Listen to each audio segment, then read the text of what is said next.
It's Wake Up Wyoming with Glenn Woods.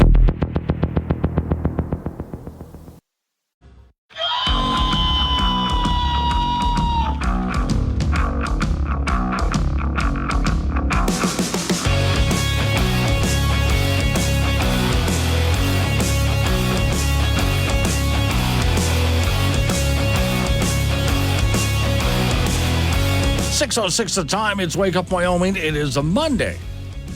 Hope you had a good weekend. Cold out there this morning. Right where I am, it's 13 degrees. Yeah, some places are a bit colder, but at least it warms up through most of the week. Today's show is sponsored by Rabid Penguin Spray, the only spray guaranteed to keep dangerous rabid penguins at bay. And you never know, especially with temperatures like these. Warning, this show contains reference to guns, liberty, limited government, low taxation, the cult of climate change, free thinking, cigar smoking, short people, rubber chickens, Karen's bureaucracy, liberal buzzwords, tour runs, traffic, toilets, terrible jokes, and more. No apologies will be issued. Guest callers may express any opinion they want without fear of being canceled. Unless you're a loudmouth jerk like Dave, then Glenn will hang up on you. Strap in, hold on to your coffee, and feel free to participate. This disclaimer does not refer to every person named Dave, just one particular Dave from San Francisco. We know a lot of Daves. They call this show all the time, and they're great people. So don't call this program and complain that we use your name. That would be a real Dave move, Dave. Got kind of a busy weekend in politics over the weekend here in the state of Wyoming. Governor Gordon vetoed some things that were pretty big. And I started to wonder what is going to be the response, because it was assumed that maybe the governor might line item veto a few things, but most of it was going to go through, and the legislative body went home. Usually they hang around to see what the governor, any governor, will and won't do. By any governor, I mean governors before Gordon. And if he vetoes some things, well, they're around, and they can go ahead and override those vetoes if they want. But everybody went home. Then the governor vetoed a few really big things. And so I sent out some notes to various members of the House and Senate. What are you guys going to do? Especially the Freedom Caucus. What are you guys going to do? The answer came back in. Some of them are calling for a special session to come back and override some of these vetoes from Governor Gordon. Now, whether they're going to do that or not, I don't know. We got to wait and see. But here's the story. From Cowboy State Daily, the latest round of vetoes from Mark Gordon appeared to be the straws that broke the camel's back. Both Senator Jerry Steinman and Representative John Bear issued strongly worded press releases on Saturday asking legislative leadership to call for a special session, stating that Gordon's veto were an overreach of the executive branch, said Steinman, and a special session was necessary. So co-equal legislative branches could do their jobs. Here's a quote. Bills and issues of great importance to citizens of Wyoming were overwhelmingly passed by a veto-proof majority in the legislature, have been violated by the governor. This is what Steinman said, citing the governor's veto of a property tax bill. Now, we do have property tax bills that he signed, but there was one in particular he vetoed, and a bill that would have eliminated gun-free zones. But that's not the only bill. I'll get to what else was a kind of a big deal. So, in the news release on behalf of the Wyoming Freedom Caucus, they said early adjournment of the session gave the people of Wyoming, through their elected representatives, no recourse but to override his decisions. That decision served as an open, this is a quote, invitation for Governor Gordon to veto measures important to the people, he said.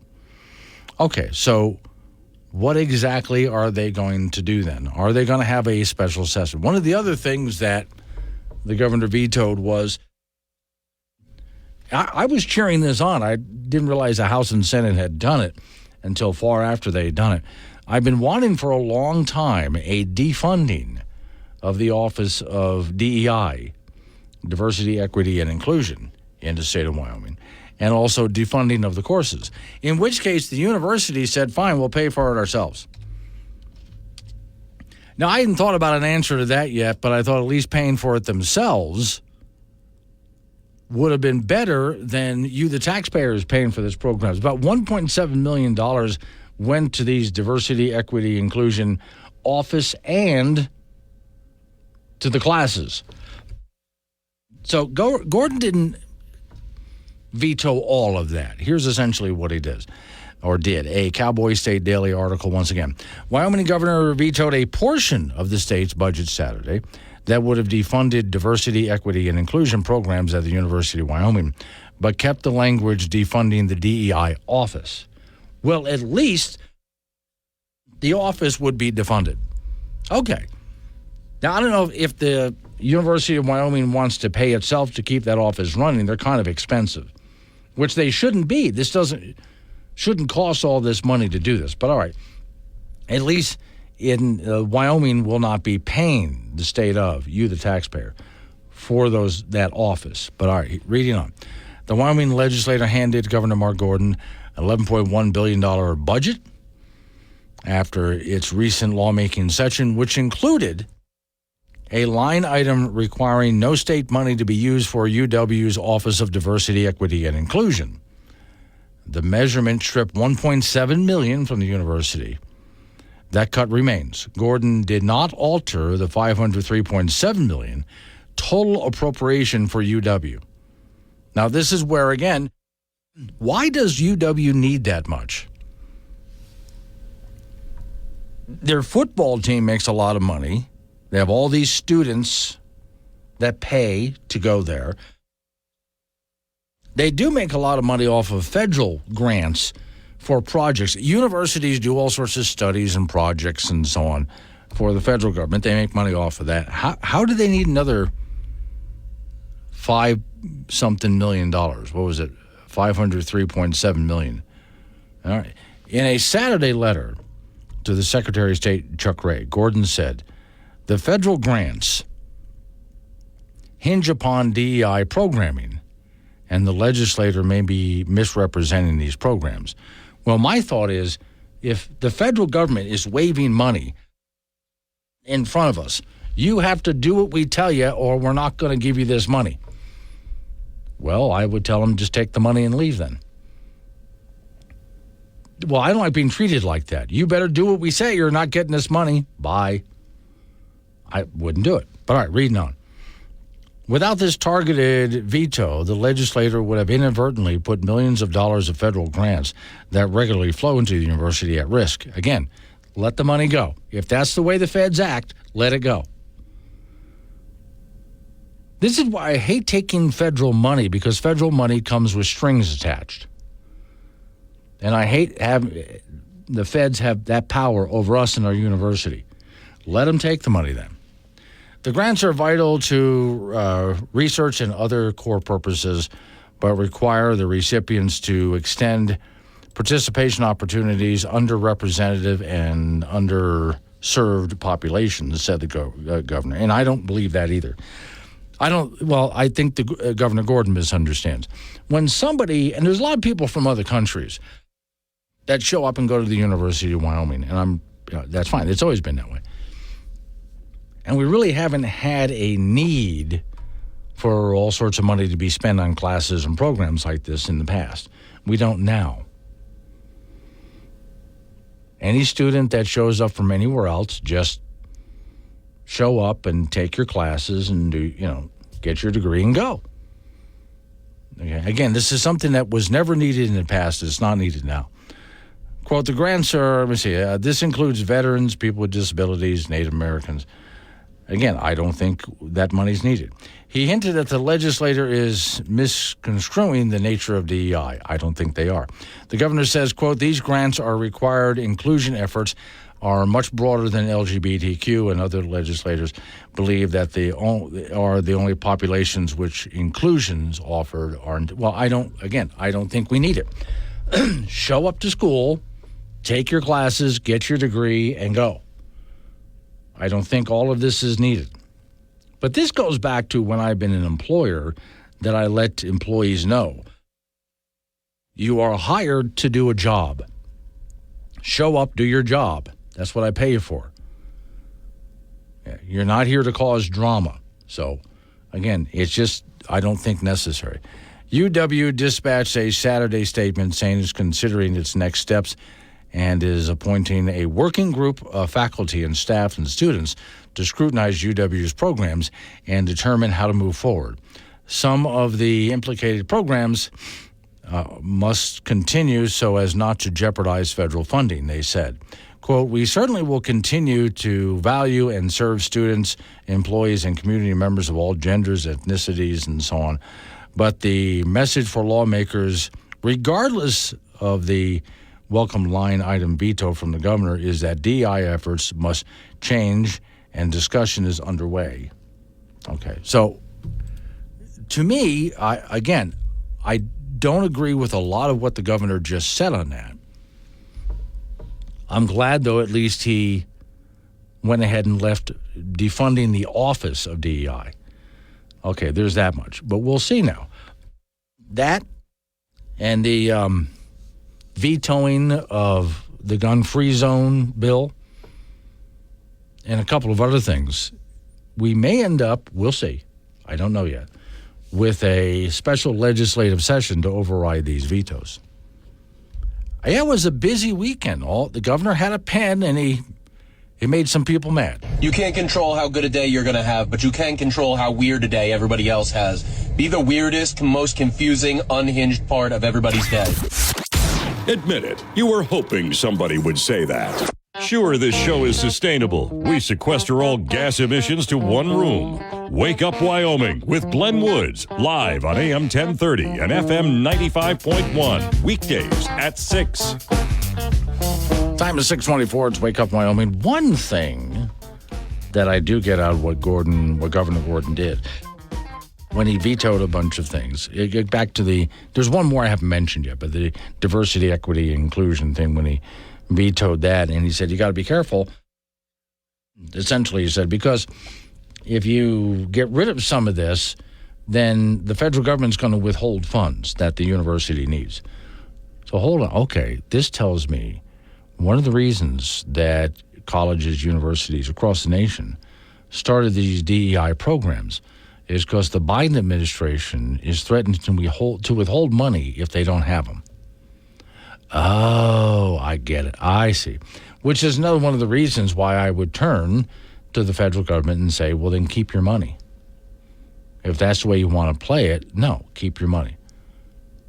Don't let them coerce you this way. Don't do that. Go ahead, feds, just keep your money because we're not going to play. I think it's important that we get more independent and start cutting those ties. All right, Gordon also vetoed Wyoming abortion regulations and ultrasound requirements. Again, Cowboy State Daily, Governor Mark Gordon Friday rejected a new abortion regulation that would have made it more difficult to operate clinics and require women to undergo mandatory ultrasound before a doctor performed the procedure. While Gordon touted his continued support for the state's current abortion ban, in his veto letter to Secretary of State Chuck Gray, he felt more lawsuits over this legislation would simply tie up the courts. He said, quote, we remain in purgatory, he stated. I am vetoing this bill in an effort to keep our current court case on track for a speedy resolution on this issue of the constitutionality of the Life is a Human Right Act and prohibition of chemical abortion laws. So, however, Gordon in part blamed his veto on add-ons on the bill, lauding its original form that focused on regulating procedural abortion clinics without mentioning medicated abortions or ultrasounds or waiting periods. He said, quote, I'm disappointed that the original bill proposed by Representative Martha Lawley would have provided an appropriate fix to regulate surgical abortion clinics. It was amended and arguably subsequently burdened with considerations that misaligned it with the laws Wyoming is currently defending before the courts. So I will say this much. Sometimes when the governor goes to veto something, this governor, sometimes I look at it and I think, why did he make that decision And then when I get an explanation, I think, oh, that's why, because he saw something in there. So it's not that he disagreed with the law. He didn't want to disrupt the court case that we currently have, which he thought it would. Well, okay. You could argue that, but I see that he's looking at this from a different perspective that a lot of us didn't think of. I don't know if that's correct or not, his reasoning here, but it's interesting to see that he has a completely different perspective. Not that he was opposed to the law, but thinking the law would disrupt something else, which is what's currently happening in court. Okay, more on this in just a moment, because I don't know if a special legislative session will actually be called. It takes a lot to do that. It really does. So we'll see. I put some feelers out to members of the House and Senate to find out what's going to happen, but I really don't think I'll know before anybody else knows.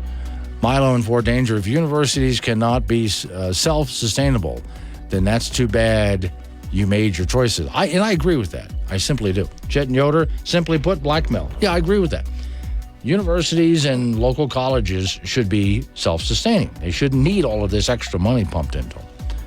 Maybe we'll talk more about that next. Coming up on 6:30, local news weather forecast. Wake up, Wyoming.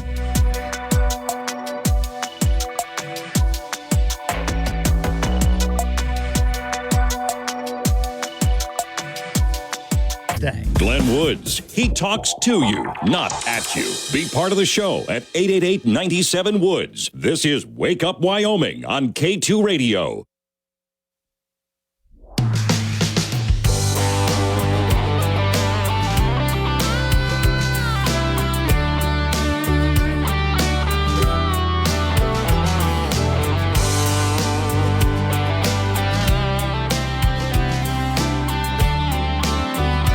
.36 the time. It's Wake Up Wyoming. What other bill Governor Gordon vetoed? Again, there's a bunch of them. Made a lot of people mad. At some point, he usually comes on his program when he's all said and done, and he explains himself. Which, by the way, my tactic is to let him do that. You hear what I think. You guys can text in and call in so we know what you think. So if I have the governor on, I'll just ask him questions and let him tell us what he thinks, and we can go ahead and talk about it. Because I'm all about giving people a fair shake rather than giving a guy a hard time.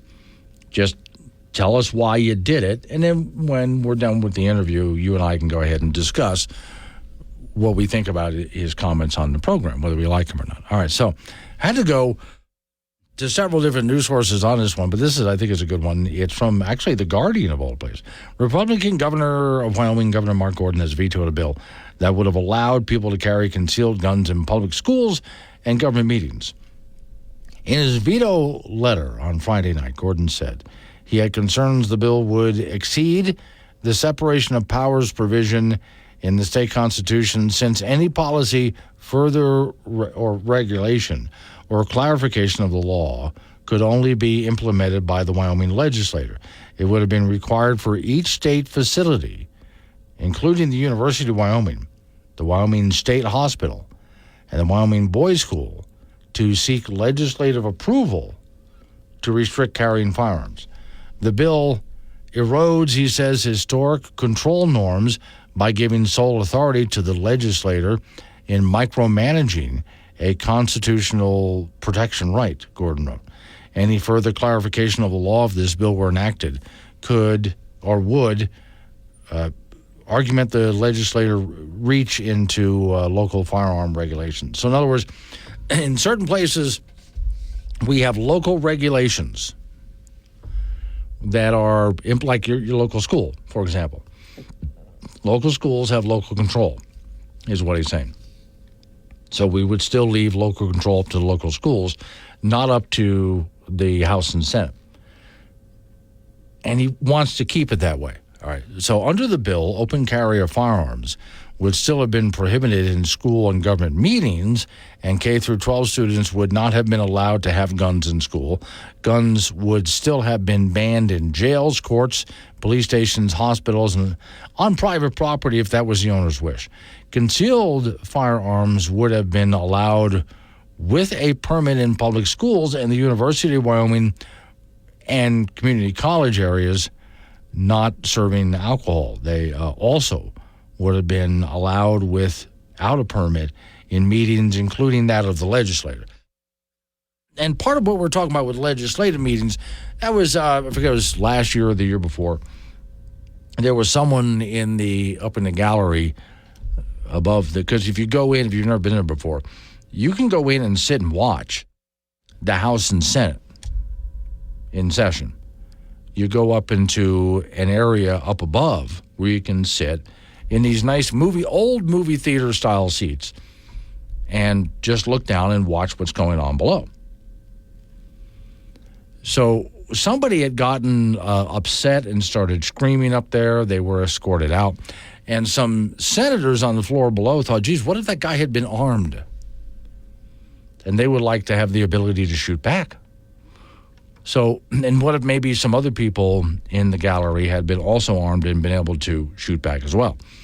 This is the thinking. If you ban guns and someone sneaks one in anyway, he's going to be the only person with a gun.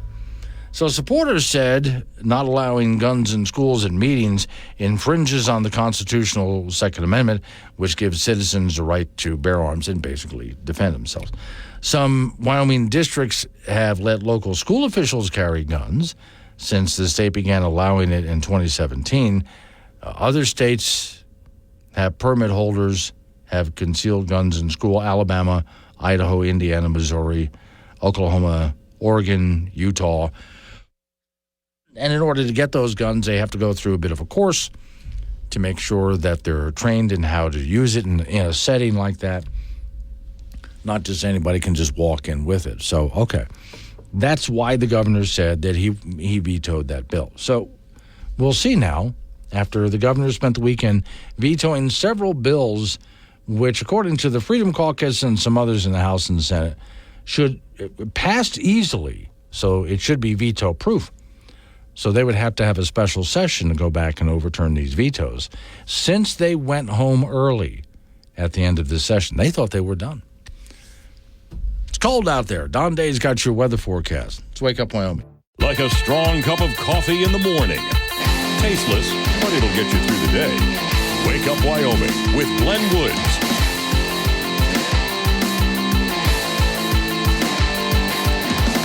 6:48 the time. Wake Up Wyoming. Off we go to the icebox. Frank Gambino is waiting by. So did all the sports activities get off this weekend with the snow and all of that? Yes, there was softball in Casper. The weather was actually pretty decent. All right. Newcastle was a little bit nippy. Worland was nice. Okay. I mean, in the 50s. So I'm glad we got everything done then, Yes. as opposed to today. Yes, well, Or yesterday, or tomorrow. Yesterday, about to me, was somewhere I was about in the afternoon. Sometimes when it really started to snow and all of that. So I thought We didn't get in Casper. We got a dust. yeah, dusted, right? Okay, so did you used to smoke? Yes. Okay, I came across this very old ad, but I haven't seen these in a long time. Here is a doctor in his lab coat sitting in his office. More doctors smoke Camels. Yeah. And I thought, oh, yeah, those used to be in magazine ads. Yeah. All right. Let me see. Then there was here's an athlete, and it's for Lucky Strikes. Okay. And it shows a fat guy not doing very well, but it shows an athlete who smokes Lucky Strikes. And that's happened. There's been baseball players who, and this is Major League Baseball players, who would line up cigarettes for every inning, and there are 9 of them. And then the guy would line them up and then go down the tunnel by the clubhouse and smoke the cigarette and then go back out. Okay. Then there's other pictures of Major League guys just smoking right in the dugout. Okay. Yeah. So that's when they decided to go to the smokeless tobacco, which wasn't any better for them. No. Let's see. This is a great one. It shows a baby. Gee, Mommy, you sure enjoy your Marlboros. Yeah, and I'm sure she does. Yeah. With a kid, like, I need to smoke. Okay. Now and I've always did love this one. Here's a picture of Ronald Reagan.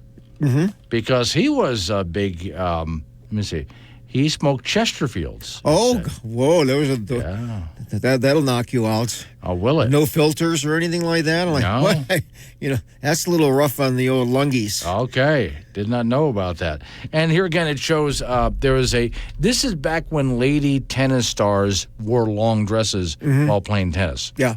And here she is on the court for Chesterfield. And it's a cigarette with a great chase, yada, yada. But again, it shows an athlete smoking cigarettes. Hopefully she wasn't smoking during the match. Not during, although that would, by today's standards, that would have been funny. Yeah. Light a cigarette, get out there with a tennis racket, bring it on. There you go. Women's college basketball, the Wyoming Cowgirls won their second-round WNIT game yesterday afternoon in Laramie with an 80-64 win over Texas San Antonio. Cowgirls ran USTA right off the floor in the first half where they led 45-20. UW hit 8 3-pointers in the first half. That's amazing. They were led by Melina Peterson with 24. Douglas High School grad Allison Ferdy with 17 points and 7 rebounds. Cowgirls at 18 and 15 will play the winner of tomorrow's game between South Dakota and Northern Arizona. Then that third-round game, the site and date will be determined. At the men's NCAA basketball tournament, the Mountain West Conference had 6 teams in the tournament, and just one made it to the Sweet 16. That was San Diego State, who drilled Yale last night, 85-57. The Aztecs will play Connecticut in the Sweet 16, and UConn beat SDSU in the national championship game last season. Utah State, the league's regular season champion, was embarrassed by Purdue yesterday, 106-67. Gonzaga on Saturday made the Sweet 16 for the 9th straight year. They humiliated Kansas 89-68. Former Wyoming Cowboy Graham Ike with 15 points and 9 rebounds in that game for Gonzaga. The National Junior College Women's Basketball Tournament will start tomorrow at the Ford Center in Casper, and the Casper College women will not play until Wednesday morning at 10 a.m. They'll take on Blinn, Texas. This is a single elimination tournament with 24 teams in the event. In college wrestling, University of Wyoming guy Jory Volk at 125 pounds earned All-American status with 4 straight wins at the NCAA Championships in Kansas City over the weekend. Volk was the 5th seed at 125 and lost his first-round match in an upset, but rallied to become Wyoming's first All-American in 2 years.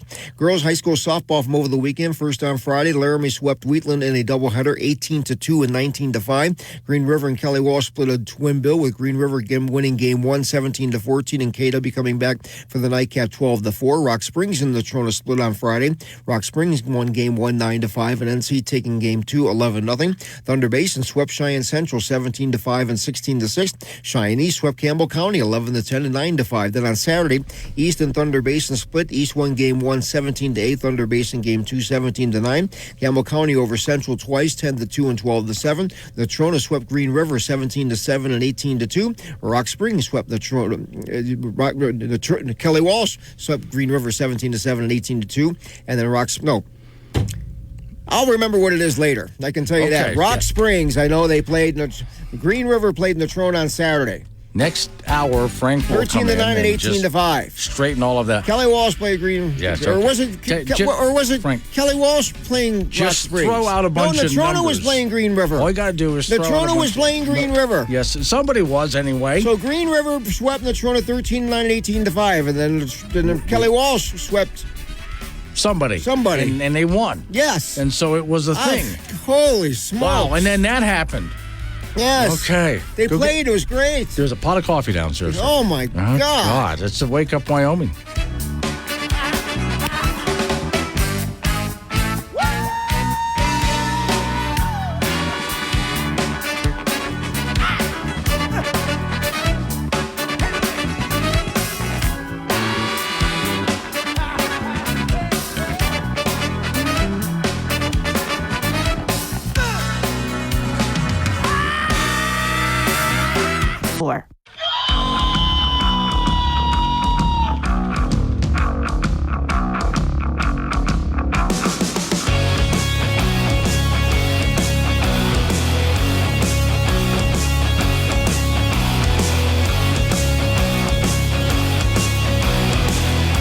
Six the time. It's Wake Up Wyoming. It's a Monday. It's cold out there.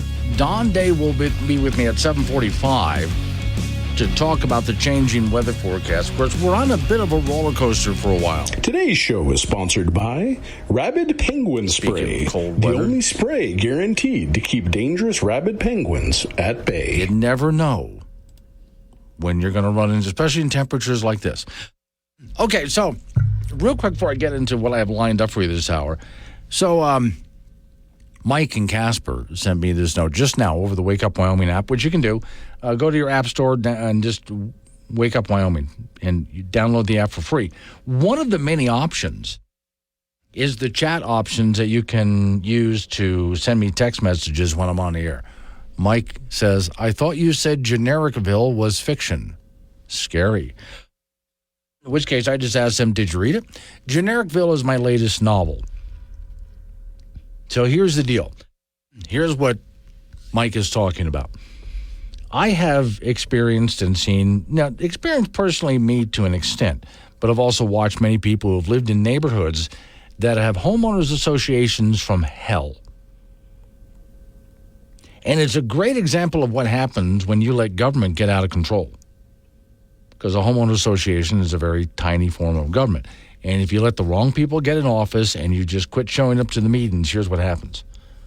So I went and looked at some of the worst homeowners association horror stories across the nation. And I put them all into one neighborhood. And in the novel, a young couple that just got married, so they're hoping to start a family, finds this perfect neighborhood, they think. Now, the downside is every house is exactly the same. You know, one of those neighborhoods where every house is the same. And it's a walled-in community with a homeowners association. And everything seems so happy and nice. But the longer they live there, the worse it gets. And the worse the people get. And it gets really disturbing. I mean, really disturbing. And as you read the novel, understand what you're reading is sort of nonfiction fiction. Because, well, it gets so uncomfortably creepy in places in the book.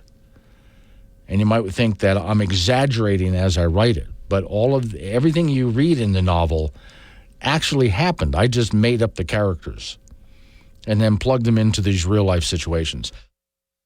So it really is a look at some of the worst of homeowners associations across America, how bad they can get if you let the busybodies take over your neighborhood or your city or county or state government, federal, and you don't even try to stop them. This is how bad it can get. And the novel is based on real homeowners association horror stories. So that's what Greg was talking about when he asked me about Genericville. Thought it was fiction, but based on real stories. Okay, so on the ridiculously large television in the studio next to me, I run a news channel that does nothing but just show what's going on around the country. That channel and other news organizations all over America are hooked on one story today, and it has to do with Trump.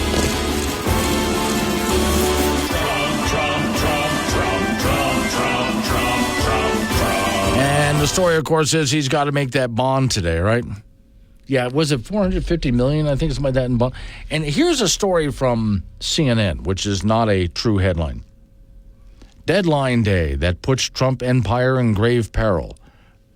No, it doesn't. It's not true. And there are quite a few people who seem to think, I thought Trump was worth billions of dollars. How come he doesn't have $450 million? Okay, actually, there's supposed to be about $500 million on hand. But still, you have to understand how money works. And I actually got, most of you understand how this works, but there's a few out there who don't. And I have had, on occasion, a conversation with someone, various people, who don't understand. Billionaires have all that money. Why, they're hoarding. A billionaire does not have billions of dollars sitting in a bank vault somewhere. It doesn't work that way. And I one time said that to someone, and he said, you want to bet? Absolutely. And I opened up my wallet and emptied out all the cash onto the table. I did that and said, what do you got? Let's bet. I'm ready to go right now. Trump is worth billions of dollars, but he doesn't have billions of dollars in cash. When you look at his businesses, his investments, okay, things like that, it adds up to billions of dollars in worth, but that's not cash. In order for him to be able to take $450 million and hand it over, he has to sell some things. No billionaire has billions of dollars in cash. They're worth it in everything that they own. That's how that works. And if you want to get millions of dollars or hundreds of millions, that's why whenever I hear tax the rich, or you want to tax the rich, do you? In order for the rich to pay taxes like you're thinking, they're going to have to liquidate their businesses, which is going to cost jobs. I keep hearing this from people on the left who don't understand how money works. We're going to tax the rich because, they have billions of dollars so they can afford it. In order for you to tax the rich the way you think you're going to tax the rich, those rich people are going to have to sell all sorts of assets. And that's going to cost a lot of jobs. Okay? So it doesn't work the way you think it's going to work. If you did not tax the rich and let them continue to make more and more money, remember, they don't have the money. They're worth it. That means they have to continue to grow their businesses, which helps the economy and helps people who need jobs. Now jobs are available because the rich are getting richer. See, this is called trickle-down economics, which the left thinks has failed a long time ago. What they don't understand is it hasn't failed. It's actually the way finances work. But that's real typical. If you were to turn on MSNBC right now, nobody at MSNBC understands this as far as I understand. I mean, I can't see anybody who really understands this because people at MSNBC don't understand how money works. They actually believe that Trump has billions of dollars sitting in a bank vault somewhere. And for those people who remember Scrooge McDuck and the old comic book Richie Rich, where they literally had vaults of money, Scrooge McDuck had a vast, and Richie Rich both did the same thing. They had these huge complexes that they owned, with the mansion and a lot of property around it. And across the property, every so often, there'd be some really fancy-looking bank vault. And in the bank vault would just be stashes of money. And that's what people think is going on. Maybe that's where they got the idea from. But it doesn't work that way. All right, so we'll see what Trump does right now. And it's really absurd. Every time I look toward any kind of news right now, all sorts of news organizations have the reporters and live cameras in front of Trump Tower, watching Trump Tower, as if something's going to happen. Yes, I know the deadline for him paying this bond is today. And he's probably has lawyers taking legal action and probably seeing if he can liquidate something to get the money. All of that's happening today. I don't know why that means we park a bunch of television cameras out in front of Trump Tower and wait. For what exactly? But, okay, you Trump supporters out there, the good news is he's going to be in the news today. I seen somebody wearing a shirt today that said, "My warm-up is your workout." Yeah, well, my casual drinking is your alcohol poisoning. We certainly hope that anyone who might have been offended by that is already listening to another radio station and missed it. For the rest of you, that was cool, wasn't it? Want to talk to Glenn? Call 888-97-WOODS or chat him on the Wake Up Wyoming mobile app. This is AM 1030 K2 Radio.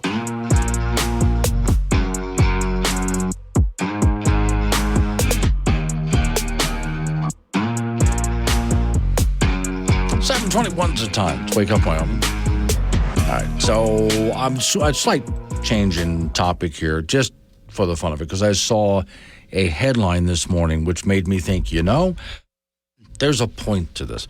There's been a lot of movies that have popped up in the movie theaters and haven't done well because Hollywood keeps wanting to preach at us. Now, some movies have bombed and were called woke that I went to see that actually were not. So we got to be careful on our side of the argument. Many of these movies are perfectly okay. Some people started screaming, "It's a woke movie," so folks didn't go. And it was actually a very good movie. We got to be careful about that. But still, there are some movies out there that just turned out to be garbage. because they decided to go ahead and get all preachy about it, put an agenda. Can you just entertain me? So this weekend, I went out to see the latest Ghostbuster movie. And it was good. It was just a good movie. And it's done well at the box office. Now, to me, the first original Ghostbuster movie was groundbreaking. And I've watched it many times. Just a really good, groundbreaking movie. The second one with the walking Statue of Liberty in it and so on was too over the top. I didn't like that one that much.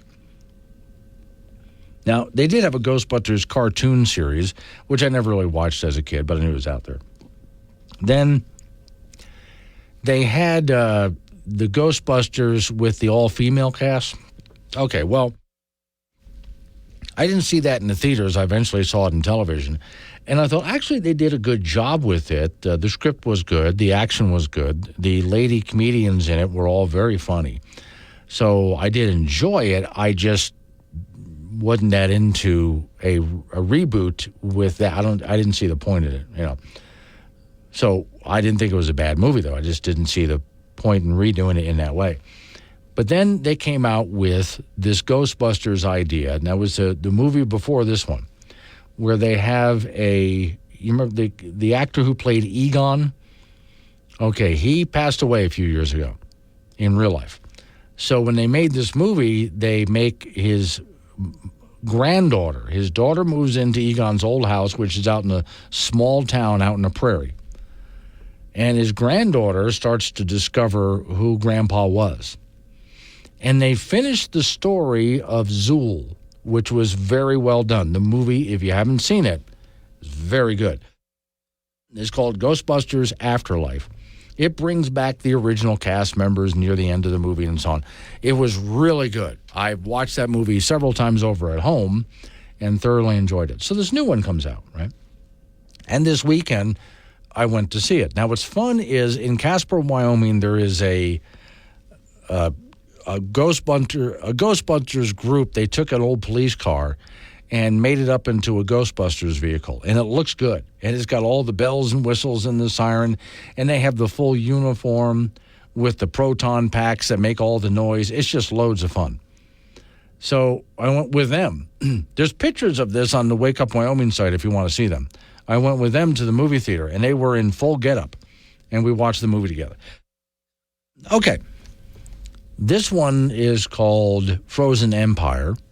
Not as good as the one before it, Ghostbusters Afterlife, but still a good movie and worth seeing.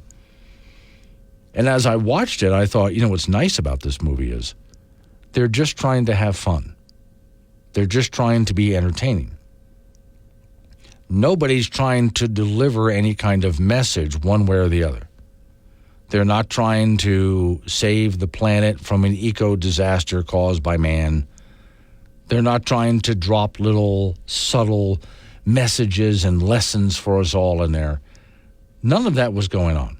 It was just a good, fun movie. And when I got to work this morning, I came across this article.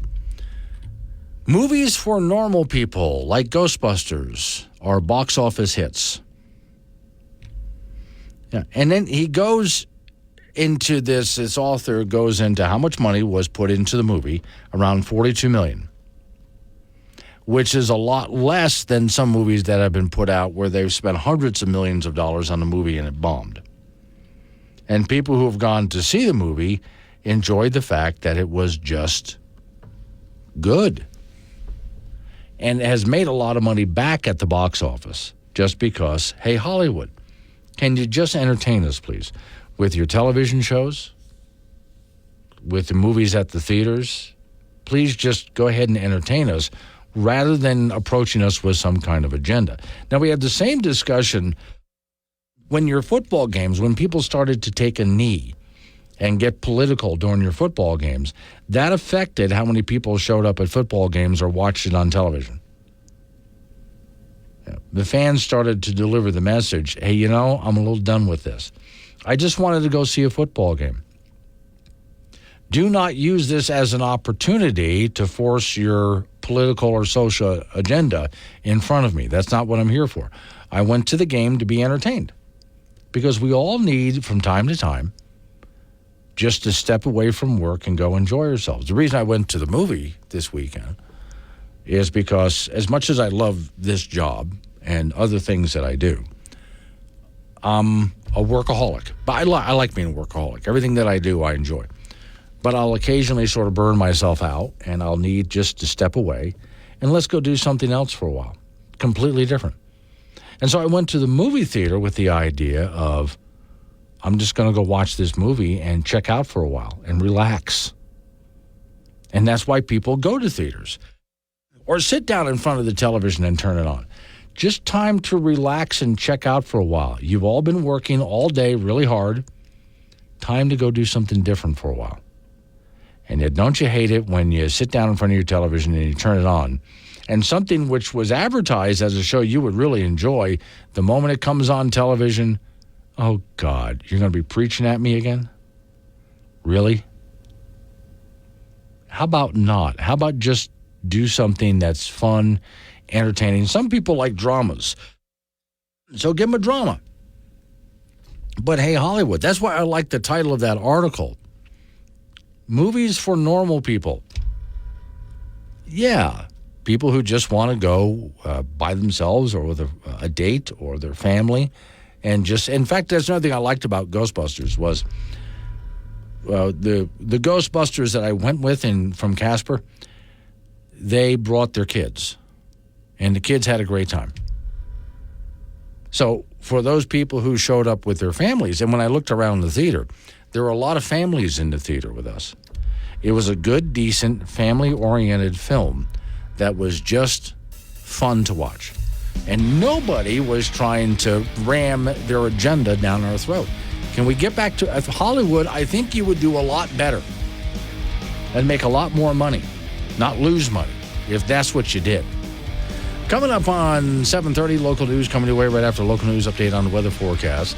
Speaking of that, so where I got here this morning where I'm at, it was 13 degrees. Hadn't been that cold in a while. So Don Day's with us at 7:45 to discuss a bit of a warm-up, but then the weekend rolls around, and there we go again with more. It's springtime in Wyoming, so more snow, and in Colorado, and in Nebraska, and South Dakota. So here comes more snow, more cold. We'll do it again. Rinse and repeat. Wake up, Wyoming.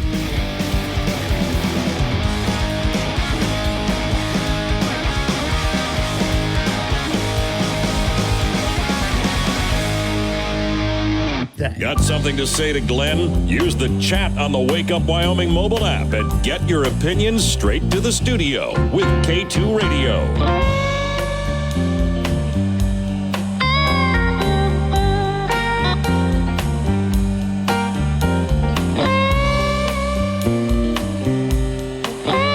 .36 the time. It's Wake Up Wyoming. You just heard your local weather forecast on your local radio station, and we get to 7:45. Don Day is going to join us live because this forecast changes up quite a bit. Cold this morning. We warm up a bit. You should enjoy this week. But then, this next weekend, we got to talk about this next weekend. All right. This is a treat for you on Monday morning. And before I play this, you're welcome. Let me set the stage for you.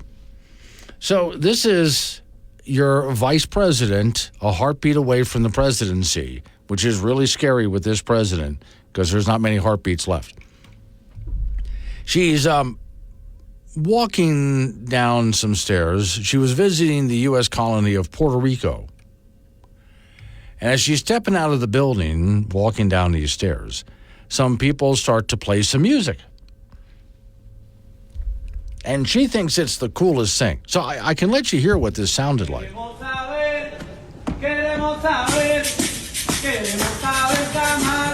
And her reaction to this is, oh, cool. And she's smiling at the people playing this music. And she walks down over there, and she's kind of bobbing her head and rocking her body a little bit. And she starts to clap in time to the music, and she's smiling and waving at them. Until somebody informs her that what they're singing in Spanish, she's being told, and she stops clapping and she's not smiling anymore. Because what you heard there was protest music, and they were protesting her. So, I understand. Listen to that rhythm there. That's just great.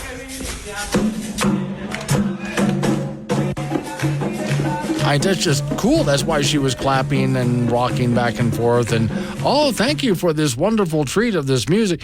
Yeah, here's the story.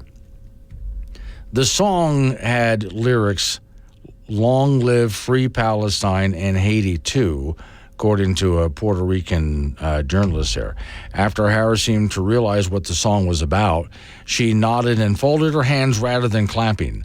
The vice president visited, her visit marked the first trip to the island since she entered office, which, by the way, I don't think she's been to the southern border yet.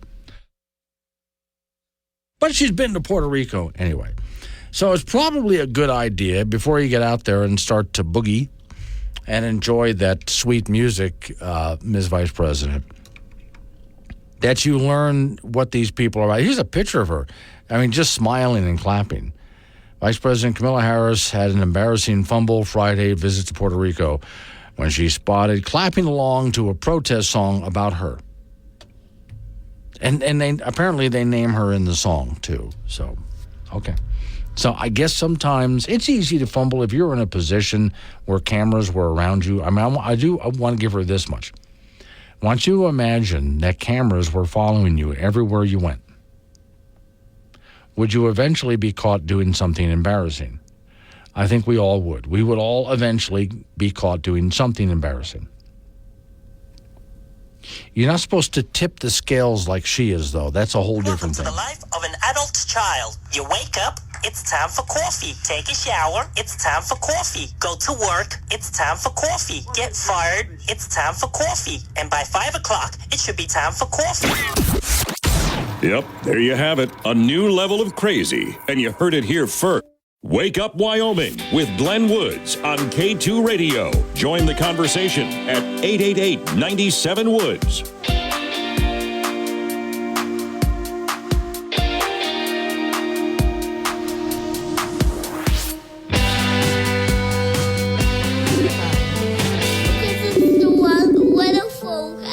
What do you mean by that? Why is it the wrong weather forecast? Because it's snowy, cloudy, and cold.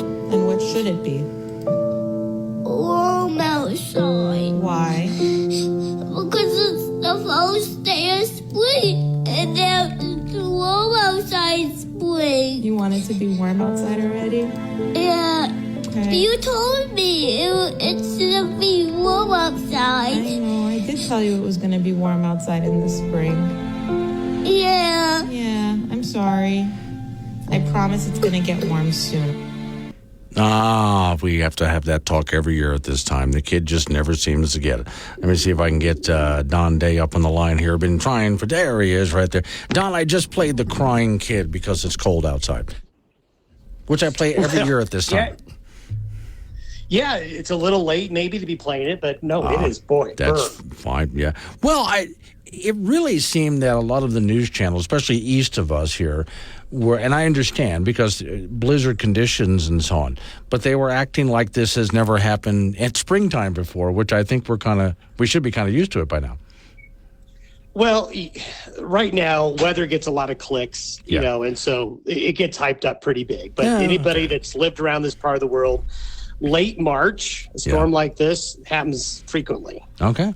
Well, now, it is on the cold side now, but looking forward through this week here, doesn't stay that way. In fact, I'm tempted to say it gets pleasant.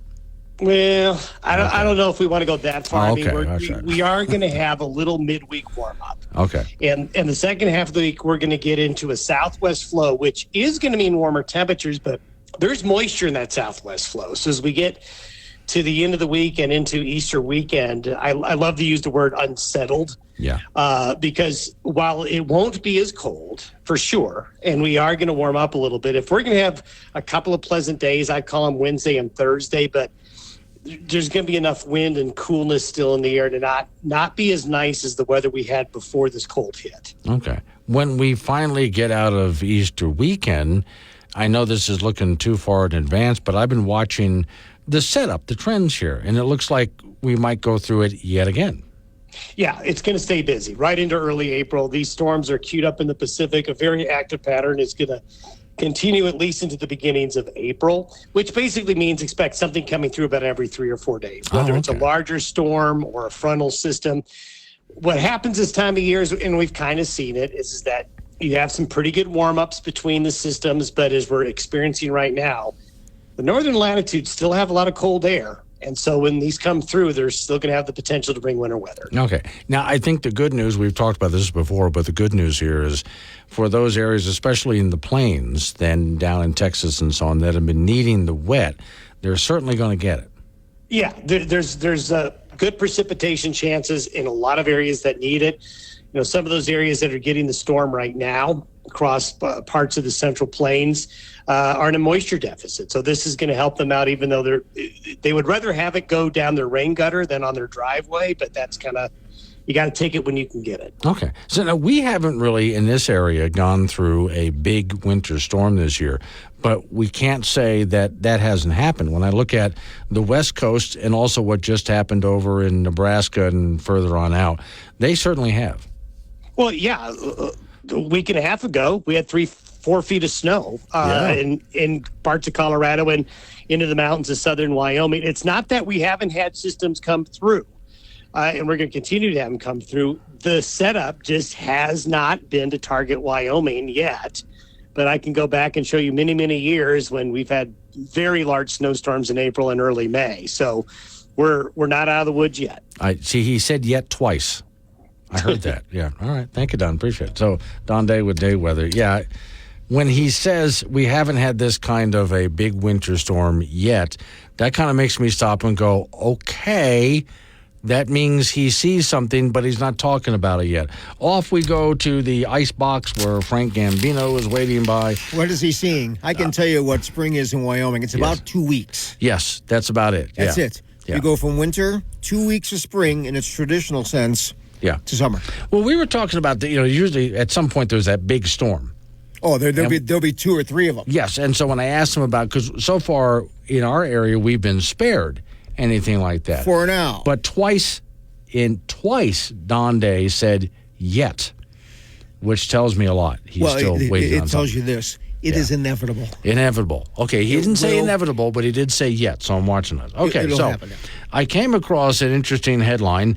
7 super helpful things parents yell at baseball games for their kids. Oh, okay. These are baseball, daddy ball and mommy ball? Yes, exactly right, yeah. First one, watch the ball. Oh, a remarkable insight gleaned from decades of experience. And that probably goes for like 6 and 7 and 8-year-olds or even older who are playing T-ball. Maybe, yeah. Yeah. Okay. You're not, in other words, kid.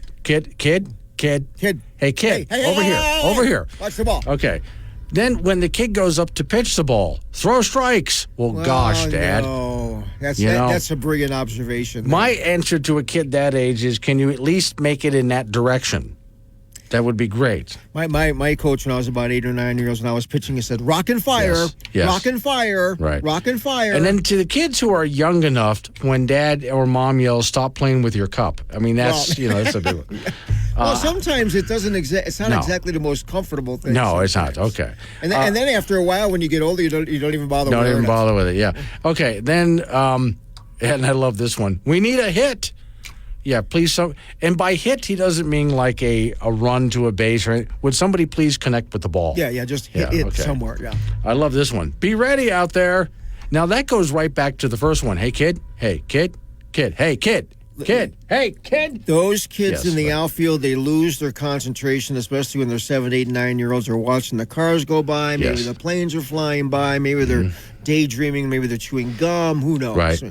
All right. And then finally, from Mom, hit a touchdown. I mean, that's a real great one. Hit a touchdown? That's right. Yeah, okay. Hey, Mom. There's a lot of other great advice that's given out there, and this is often from the parents to whoever is refereeing or coaching or whatever the case is. I would give a list of those, Frank, but most of it I'm not allowed to say on the air. No, they're not socially acceptable. Women's college basketball, the Wyoming Cowgirls won their second-round WNIT game with an 80-64 win over Texas San Antonio yesterday afternoon in Laramie. The Cowgirls ran USTA right off the floor in the first half as they led 45-20 at the intermission. UW hit 8 3-pointers in that first half. That's just amazing. They were led in scoring by Melina Peterson with 24 points. Douglas High School grad Allison Fertig with 17 points and 7 rebounds. The Cowgirls are 18-15. They'll play the winner of tomorrow's game between South Dakota and Northern Arizona. Then the site and date will be determined. At the men's NCAA basketball tournament, the Mountain West Conference had 6 teams in the tourney, and just one made the Sweet 16. That was San Diego State, who drilled Yale last night, 85-57. The Aztecs will play Connecticut in the Sweet 16, and UConn beat SDSU in the national championship game last season. Utah State, the league's regular season champion, was thoroughly embarrassed by Purdue yesterday, 106-67. Wow. Gonzaga on Saturday made the Sweet 16 for the 9th straight year. They humiliated Kansas 89-68. Former Wyoming Cowboy Graham Ike had 15 points and 9 rebounds in that game for Gonzaga. The National Junior College Women's Basketball Tournament will start tomorrow at the Ford Center in Casper. Casper College Thunderbirds won't play until Wednesday morning at 10 a.m., and they're the 14th seed. They'll be taking on Blinn, Texas. This is a single elimination tournament with 24 teams in the event. College wrestling, Wyoming Cowboy guy Jory Volk at 125 pounds earned All-American status with 4 straight wins at the NCAA Championships in Kansas City over the weekend. Volk was the 5th seed at 125 and lost his first-round match, was really an upset, but rallied to become Wyoming's first All-American in 2 years. Girls high school softball from over the weekend. First on Friday, Laramie swept Wheatland in a doubleheader 18-2 and 19-5. Green River and Kelly Walsh split a twin bill. Green River won game 1 17-14. KW won the nightcap 12-4. Rock Springs and Natrona on Friday split. Rock Springs won game 1 9-5. Natrona won game 2 11-0. And Thunder Basin swept Cheyenne Central 17-5 and 16-6. Cheyenne East swept Campbell County 11-10 and 9-5. On Saturday, East and Thunder Basin split. East winning game 1 17-8. Thunder Basin came back to win game 2 17-9. Campbell County over Central twice, 10-2 and 12-7. Natrona swept Green River 17-7 and 18-2, and Rock Springs swept KW 13-9 and 8-5. And that's in sports. Okay, so I just looked it up on the calendar here. Next Monday is April Fool's. Yes. Okay, in which I had put in the request for at least one of your sports reports to be utter gibberish. Yes, well, that's most of them. And I think next Monday anyway, I'll be on the road for three of the 4 anyway. Oh, okay. So you can go ahead and do one of those and skip town and nobody can find you. Well, yeah. I think that's a perfect plan. Isn't that a cool thing? I think and that's not April Fool's. That's honest to goodness. All right, thank you, Frank. Coming up on some local business that we got to talk about. Then we're going to roll into news time after that, national local update on your weather forecast. Then it's open phones. And for those who missed it, hour 1 this morning, we're going to go back through. Governor Gordon vetoed some really controversial bills. And there are some in the Wyoming House and Senate that would like to have a special session to go back and override his vetoes. Yeah, that's how much controversy the governor stirred up. We'll talk about it next hour. Wake up, Wyoming.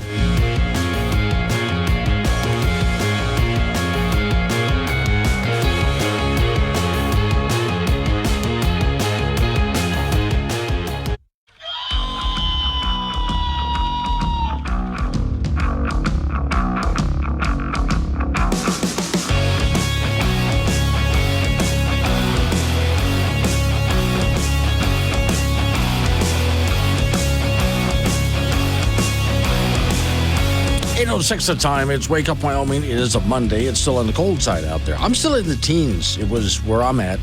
It was 13 degrees when I arrived this morning, all the way up to 15 degrees now. Ooh, well, it'll get warmer than that during the course of the day, so hang in there. Today's show is sponsored by Rabid Penguin Spray, the only spray guaranteed to keep dangerous rabid penguins at bay. And when it's this cold outside, I mean, you can almost expect to see one, right? All right, the most dangerous time of this program, 5 days a week, is open phones. And here we go. Warning. Wake Up Wyoming is about to enter daily open phones. This means that anyone will be allowed to call in and talk about anything. I mean, imagine if we actually allowed you on air to say anything you wanted. Scary, right? Well, we're just that brand of crazy. If you are offended by what other people think, then maybe you want to tune out right about now. Just saying. If you should choose to call, just remember, the more funny and interesting you are, the longer Glenn will keep you on the line. Obnoxious jerks will be hung up on. Dave, all right, strap in, and let's do this thing. 888-97 Woods, the phone number.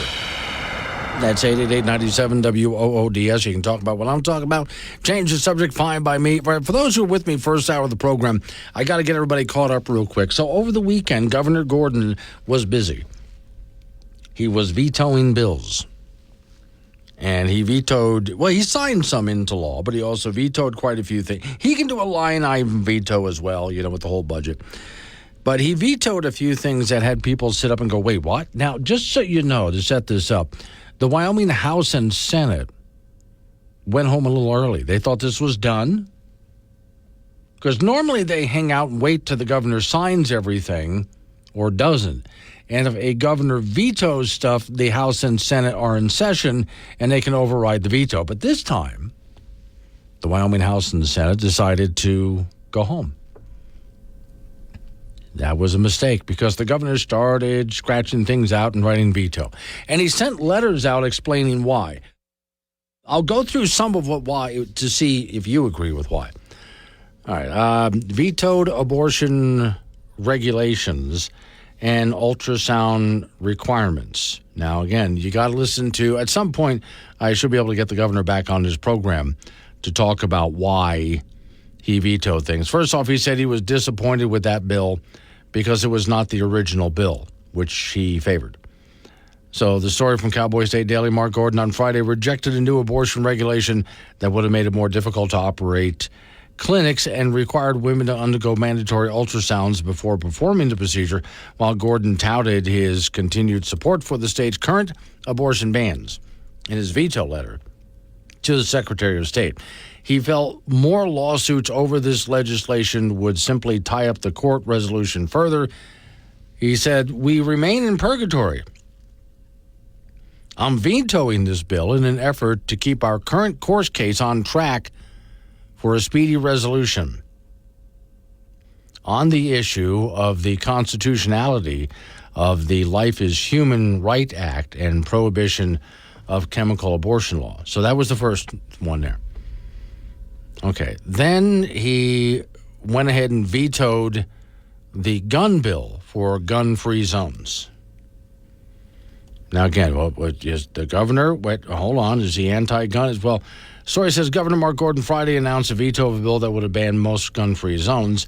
In announcing his decision, he vetoed House Bill 125.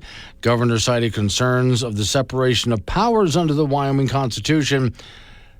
He said, the governor wrote House Bill 125, the Enroll Act number 49, erodes historic local controls for giving sole authority to the legislators. So in other words, your school decides what is going to happen in your school, not the Wyoming House and Senate. That's local control.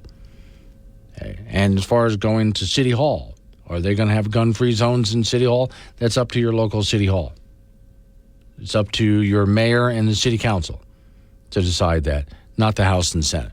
That's essentially the Reader's Digest version of what the governor is saying there. All right. The other one that kind of caught my attention is the Office of Diversity, Equity, and Inclusion. The governor vetoed part of this. So the House and Senate did what I've been advocating for a long time.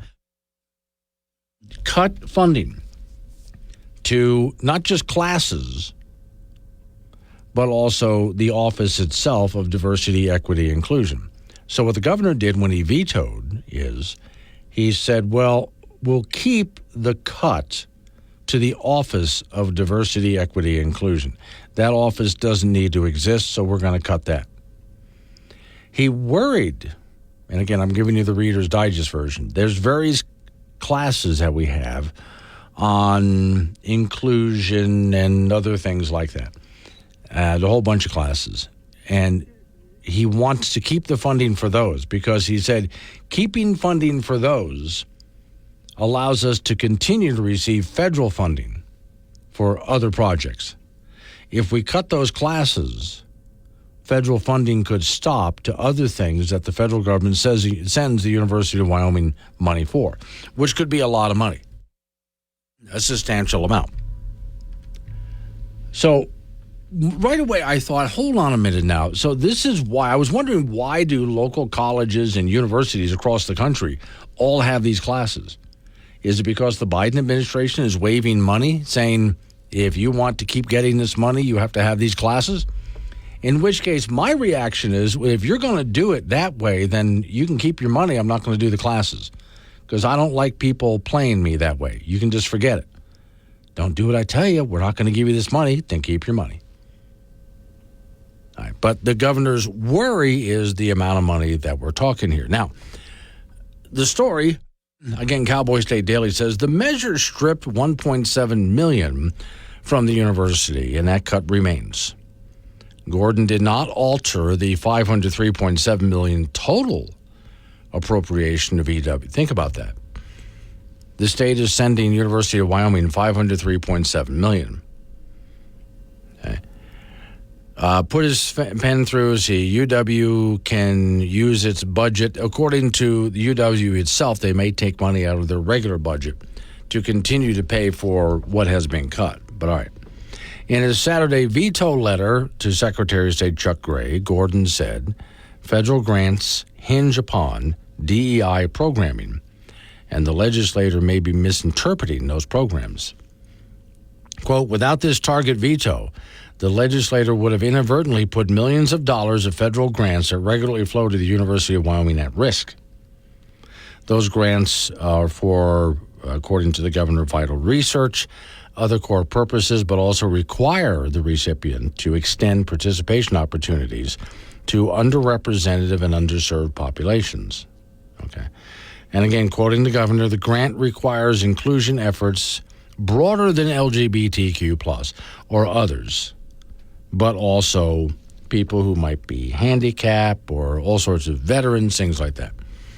So in order to keep getting that money from the federal government.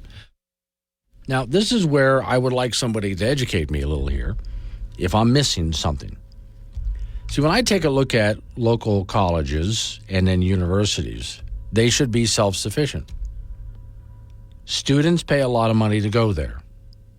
They also often make a lot of money off of sports like football. They make a lot of money off of that. Then they do get some money to do research, not just for government, but they do research for private businesses too. So, if they have students, for example, in some kind of applied science, basically those students can get credits for doing work for some company or government agency. And the college makes money off of that. So if that's the case, then why do we need to keep funding them with more money? I don't understand. I think they can be self-sufficient. But let's go back to also, if the governor's worried, if we cut these programs and the feds aren't going to send us money, then fine. The feds can keep their money, because I don't like threats like that. I hate living under that. You do what we tell you. How many times has the feds, they've threatened to cut highway funding to states like Wyoming?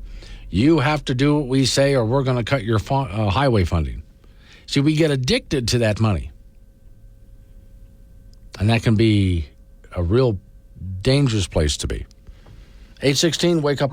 He's talking to himself in a padded room, and you could be the voice in his head. Join the conversation on Wake Up Wyoming, 866-97-WOODS.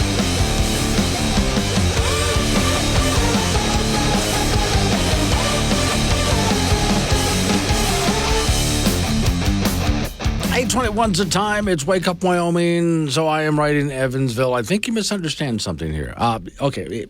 I was just talking about Governor vetoing a bunch of stuff, and the Wyoming legislator calls for a special session after Gordon vetoed a whole bunch of stuff.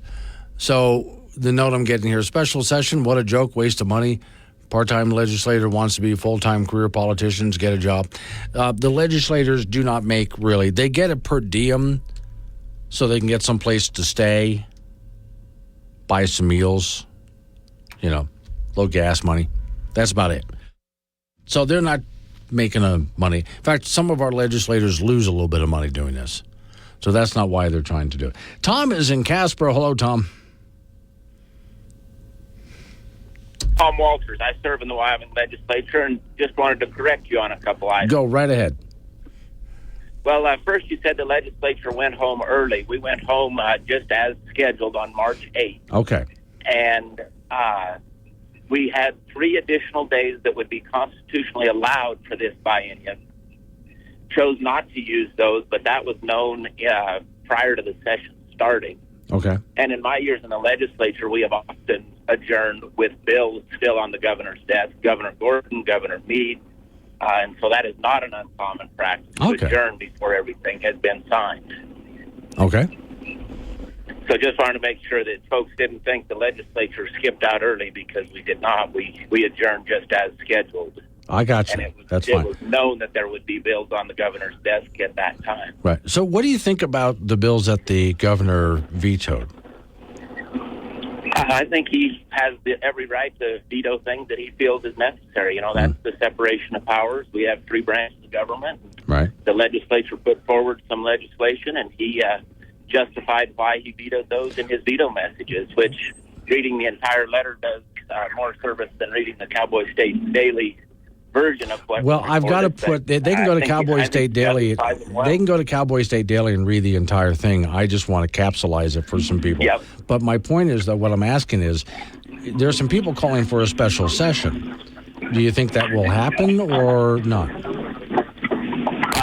I can't predict what would happen. I know that I myself am not in favor of it. Okay. Anything that was vetoed this year, we can take care of in a year from now, and see if we can craft it in a fashion that will be more palatable to the governor and maybe more palatable to the general public. There's probably a reason that they passed, but still had issues, as the governor explained.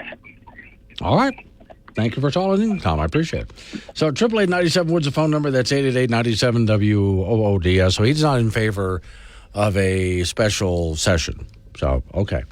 And as far as my encapsulating it, yeah, I could read the entire thing, but that's what Cowboy State Daily, and also we have from our own man in Cheyenne, Doug Randall.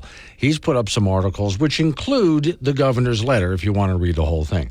My job here is I'm just trying to put it in a nutshell for you so you get an idea of what's going on. So, but my question then is, do they have a special session? So there's the Wyoming Freedom Caucus that said that they want to have a special session to go back because one representative that's in the Freedom Caucus said, hey, this stuff was passed easily and was pretty much veto-proof. So that's why they would want to go back with a special session. Now, my thought is, and then I'm just going by the history of the legislator, I look at it and think of the odds of that happening. Special sessions are not that common to my knowledge. I haven't seen much in the way of special sessions unless something really big came up. So the odds of being able to pull a special session together, probably not. But I am interested in hearing from different members of the House and Senate as to whether they think that they should have a special session or not.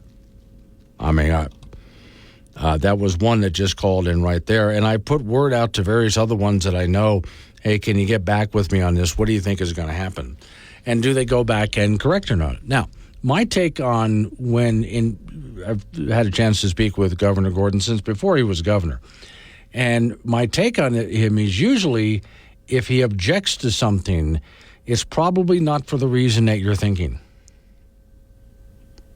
Okay, so oftentimes if you hear him out, you might end up hearing something, oh, I hadn't thought about that. And so in some cases, he's got a very good reason for objecting to something. Okay, so go ahead and hear him out all the way through, which is why I always have him on this program. When he's done with everything, I always bring him back on this program. And I don't get critical with him. I don't challenge him on anything. I just ask questions and let him go ahead and give his answers so he can hear what he did in his own words.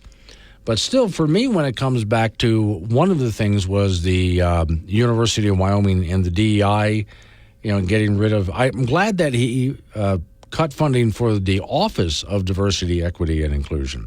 But with the rest of the money, that's where he and I would disagree on that because, again, this is me, though. I hate the idea of the feds waiving money, according to what I read from the governor, So you got to have these programs or you might not get these grants for your college over here. Well, then keep your money, feds. We'll figure out something else to do over here. I hate it when federal government does that. They get us sort of addicted to that dollar and then start putting all sorts of strings attached to it, just tying all sorts of strings attached to that dollar. That's something I don't like. I also think a lot of what is in these DEI programs are not helpful to anybody.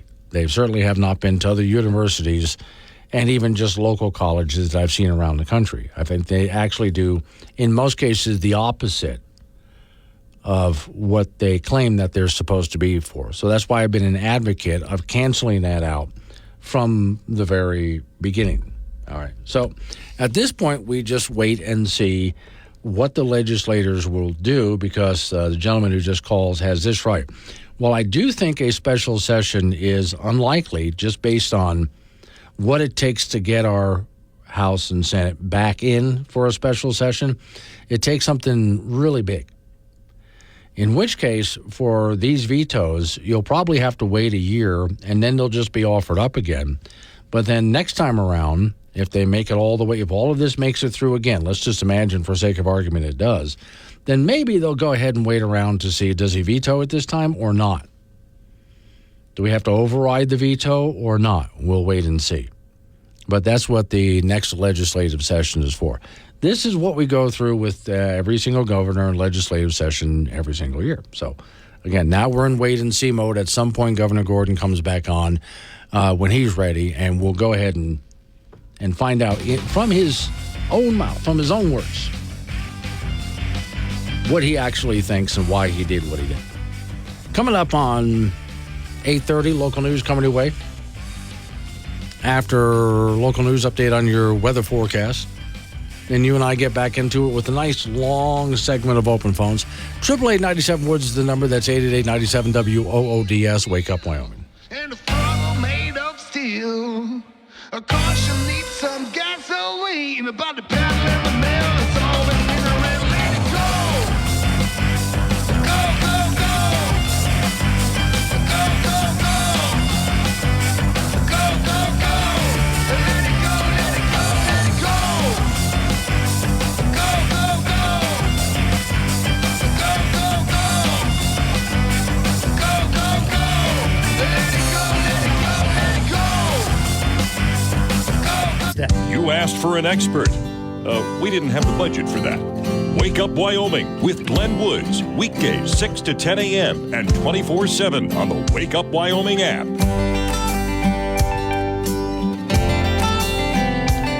8:36 the time. It's Wake Up Wyoming. Back to the phones we go. Dan, thanks for waiting through all of that. What you got for me? I just had a comment on what will take place. You know, if the vote on whether to come back into session or not. Yeah. That's basically a vote yes or no on overriding these vetoes, especially of the concealed carry bill. Right.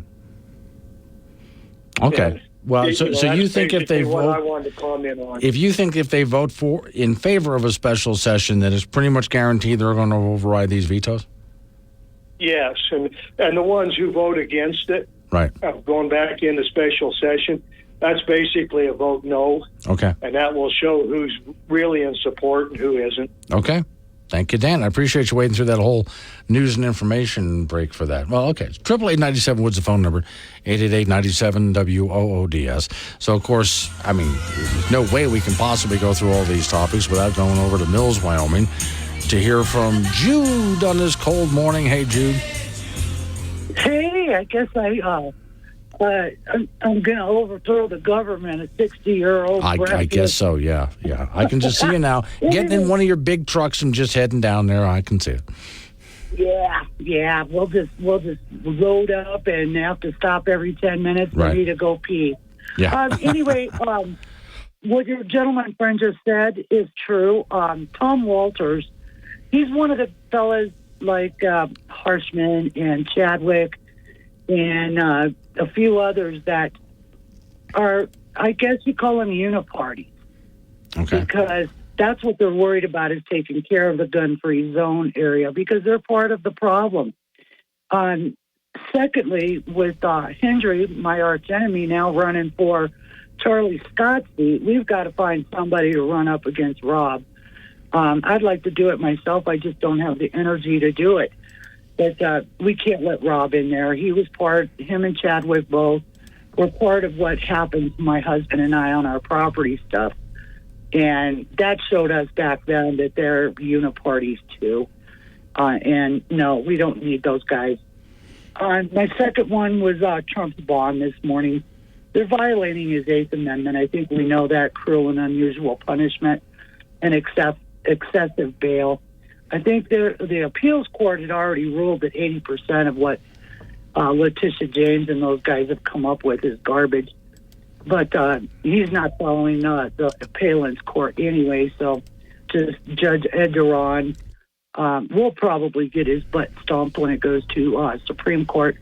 I don't look for them to lower the bond, even though Trump had been to, 30 agencies, and the biggest bond any of them gave was $30 million, right? And the smallest is 10. That's the excessive bail, and that's the cruel and unusual punishment of this. I'm hoping this judge today sees through all of this and finally puts a kibosh on it. As far as Stormy Daniels, to me, she was a party favor. You know, okay. She broke a non-disclosure agreement. Now, Congress passed a little, a bunch of money sitting in their little pot for just such things when one of the congressmen diddles his staff member or tries to do sexual harassment to someone else, part of their party or whatever. And that's taxpayer money. And if those guys don't follow through on their non-disclosure agreements after being paid from our tax dollars for our dirty congressmen, they end up bankrupt somewhere down the road. Something happens to them. It's the same thing to me. If non-disclosure agreements mean shut your mouth, then Stormy Daniels needed to shut her mouth. She was paid well for that. And whether Trump did her or didn't, I don't really care. I like Trump for his policies, not for his mouth or tweets or anything else. His policies worked. And as far as Stormy Daniels, you know what? She was paid. She was a party favor. She was mad because he wouldn't endorse her when she wanted to open up a restaurant. She wanted him to come by and say, yeah, this is the best restaurant in New York. So there's always stuff behind this, but I think she ought to be in jail for breaking the non-disclosure agreement, if you ask me. Okay. All right. Well, boy, there's a lot for Trump to unpack before he even gets to the Republican convention. Oh, no kidding. You know, if this was America, this wouldn't be happening. The Democrat uniparty machine is huge. It owns judges, courts, schools, you name it. They've got their finger in the pie of the drug cartels in Mexico, of the human sex trafficking. You don't think they're getting kickbacks from that? Shoot. You'd have to be stupid not to know what's going on. I mean, just read some of the back pages. Not the Main Street media, the back pages of the truth of stuff. So anyway, I apologize for sounding like I'm going to drive to Washington and overthrow the government. No. All right. I didn't think you were. That's a long drive, and like you said, too many pee breaks. Yeah. All right. Have Thank you, Judy. All right. 888-97 Woods the phone number. That's 888-97-WOODS. When we reach a point where you can go ahead and talk about what I'm talking about or change the subject, that'd be fine by me. Now, going back to here in the state of Wyoming, with everything that went through this legislative session, which was quite a bit. I mean, this was a busy budget session with quite a few things that were not necessarily budget items that came up, which is not something that the legislator tries to do, but a lot of bills do come up.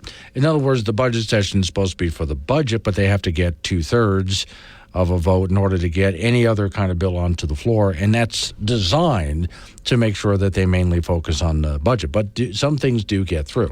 And some of these bills that did get through were from past legislative sessions. In fact, most of them that I saw anyway were not all that new, were things that have been tried many times before, which is, it can be very typical when a bill is offered up that it doesn't necessarily make it through the first time, and it's a try and try again until they eventually get something that'll work and get it through. So there was a lot to unpack in this past legislative session as far as what went through and what didn't go through. And all of that is available. It's on our own website here for Wake Up Wyoming. And I like to go to some places like Cowboy State Daily as well, because they both include a lot of details. But you can also go ahead and just use the website for the Wyoming state government, which includes, if you want to read as to why the governor might have vetoed something, go to the governor's website and just read it there, which I think is the best way to do it because it gets around all of the news sources. So a lot of the things he vetoed, he would send, for example, as an example, some letters to the Wyoming Secretary of State. I vetoed this for this reason. And if you want to read the letter straight out, exactly why the governor said that he vetoed something, the letters are right there as well. So you don't have to wait until it comes up onto some news site. There it is. You can go ahead and read it. That gets back, though, to making sure you do your homework, which I can tell you can be a lot. But if you really want to know all of what's going on, well, that is what you have to go through. Morning, Jan. Jan is in Cheyenne. As far as the federal government is concerned, she writes, does quid pro enter in? I would have to know I don't know exactly what you're talking about, Jan. Let me know, and I'll go ahead and answer you. It's Wake Up Wyoming. Where Wyoming comes to talk. This is Wake Up Wyoming with Glenn Woods on K2 Radio. Be part of the show at 888-97-WOODS.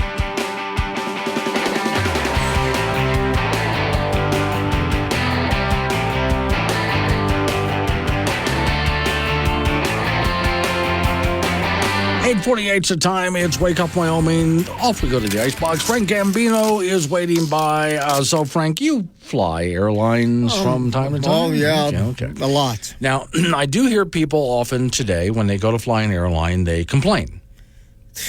Yeah. I've seen it every so. To be honest with you, of all these incidents you see, I've had no experience with that on any flight I've been on. And people complain about the tight seating arrangements. Well, and stuff that they like know that coming in, don't they? Yeah, if you want to pay for bigger seats, you can. Yeah. They're right up front. Okay. And then some airlines are better than others. Sure, absolutely. I say that because I see a picture here, and I remember I got a chance to do this, even sit up front. Remember when the Ford Tri-Motor came to Casper? Yep. All right. Not only did I get to sit in the right seat? In the passenger, but I got to sit up front in the right seat with the pilot. Nice. Oh, my God, it was so much fun. But now, I'm looking at a picture. So basically, there's 2 rows of wicker chairs.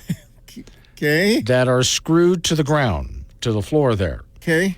And so these people are going to be in a very loud, because there's 3 big engines outside, right outside. Yeah. I mean, like right out a window. You can open your window, by the way. Oh. Yeah. Okay. And there's these 3 big engines right out there. No air conditioning, Frank. Yeah, so that's why you open the window. Yes, there's no stewardess. Yeah. You're not going to get snacks. Okay, bring it BYOB. If you have to pee, you better hold it. Or you can just go out the window. Yes, because they're not going to... Stop. No one's stopping for you. Yeah. And there's no toilet in the back. Well, that's not good. Yeah. And how long is this flight? Yeah, and they could be, several hours, and it's going to get bumpy because they're at a lower altitude in with the weather. Okay. So the next time... They think about traveling, they'll take the train. Yes. Yeah, trains were much more comfortable back then. So for people today that get on an airplane and go, oh, this is so inconvenient, this is so uncomfortable. Hey, just think back when aviation started with passenger airlines. You take a look at what people did back then, and you get back with me on how uncomfortable it is today. Hey, those people can take the train. I got a better idea for people who complain. Get on the Greyhound. That's a thought. Yeah. Take the bus. See how that is. All righty. Women's college hoops, the Wyoming Cowgirls advancing in the WNIT with an 80-64 win over Texas San Antonio yesterday afternoon in Laramie. The Cowgirls got a first-round bye and then ran USTA right off the floor in the first half with 8 3-pointers, which is amazing. They were led in scoring for the game by Melina Peterson with 24. Douglas High School grad Allison Furdy with 17 points and 7 rebounds. The Cowgirls at 18 and 15 will play the winner of tomorrow's game between South Dakota and Northern Arizona. Site and date to be determined. The National Junior College Women's Basketball Tournament starts tomorrow at the Ford Center in Casper. Casper College Thunderbirds will not play until Wednesday morning at 10 a.m. taking on Blinn, Texas. The Birds are the Region 9 champions, and they are the 14th seed in the tournament. This is a single elimination tournament with 24 teams in the event. At the men's NCAA basketball tournament, the Mountain West Conference had 6 teams in the tournament, and just one made it to the Sweet 16. That was San Diego State, who drilled Yale 85-57. The Aztecs will play Connecticut in the Sweet 16, and UConn beat SDSU in the national championship game last season. Utah State, the league's regular season champion, was thoroughly embarrassed by Purdue yesterday, 106-67. Gonzaga on Saturday beat the Sweet 16 for the 9th straight year. They humiliated Kansas 89-68. Former Wyoming Cowboy Graham Ike had 15 points and 9 rebounds in that game for Gonzaga. College wrestling, UW guy Jory Volk earned All-American status at 125 pounds with 4 straight wins at the NCAA Championships in Kansas City over the weekend. Volk was the 5th seed at 125 and lost his first round match, which was a big upset, but rallied to become Wyoming's first All-American in 2 years. Girls high school softball from over the weekend. First on Friday, Laramie swept Wheatland in a twin bill, 18-2 and 19-5. Green River and Kelly Walsh split a doubleheader. Green River won game 1, 17-14, and then KW came back for the nightcap, 12-4. Rock Springs and Natrona split on Friday. Rock Springs won the first game 9-5. Natrona took the second game 11-0. Thunder Basin swept Cheyenne Central 17-5 and 16-6, and Cheyenne East swept Campbell County 11-0 and 9-5. Then on Saturday, East and Thunder Basin split. East won game 1, 17-8. Thunder Basin won game 2, 17-9. Campbell County a win over Central twice, 10-2 and 12-7. Natrona beat Green River twice, 17-7 and 18-2. And Rock Springs swept Kelly Walsh 13-9 and 9-5. And that's it in sports. So have you driven or ridden a Greyhound bus? A long time ago. Okay, yeah. And, you know, it's okay. The problem with the Greyhound bus is that where the terminals are located in big cities, they're in the worst neighborhoods you could find. Oh, yeah. That wasn't always the case. That way it is now. Yeah, the bus system actually used to be a higher class way to go. Yeah. Airline travel used to be a civilized way to travel. Oh, my Lord, yeah. Then people started wearing shorts and their pajamas. Yeah. I remember we used to get dressed up to go on an airplane. Oh, no, yeah. Those days are long gone. All right, unless you're a business guy. Yeah. Thank you, Frank. Coming up on some local business we have to take care. We're going to roll into news time after that. National local update on the weather forecast. More open phones. Wake up, Wyoming.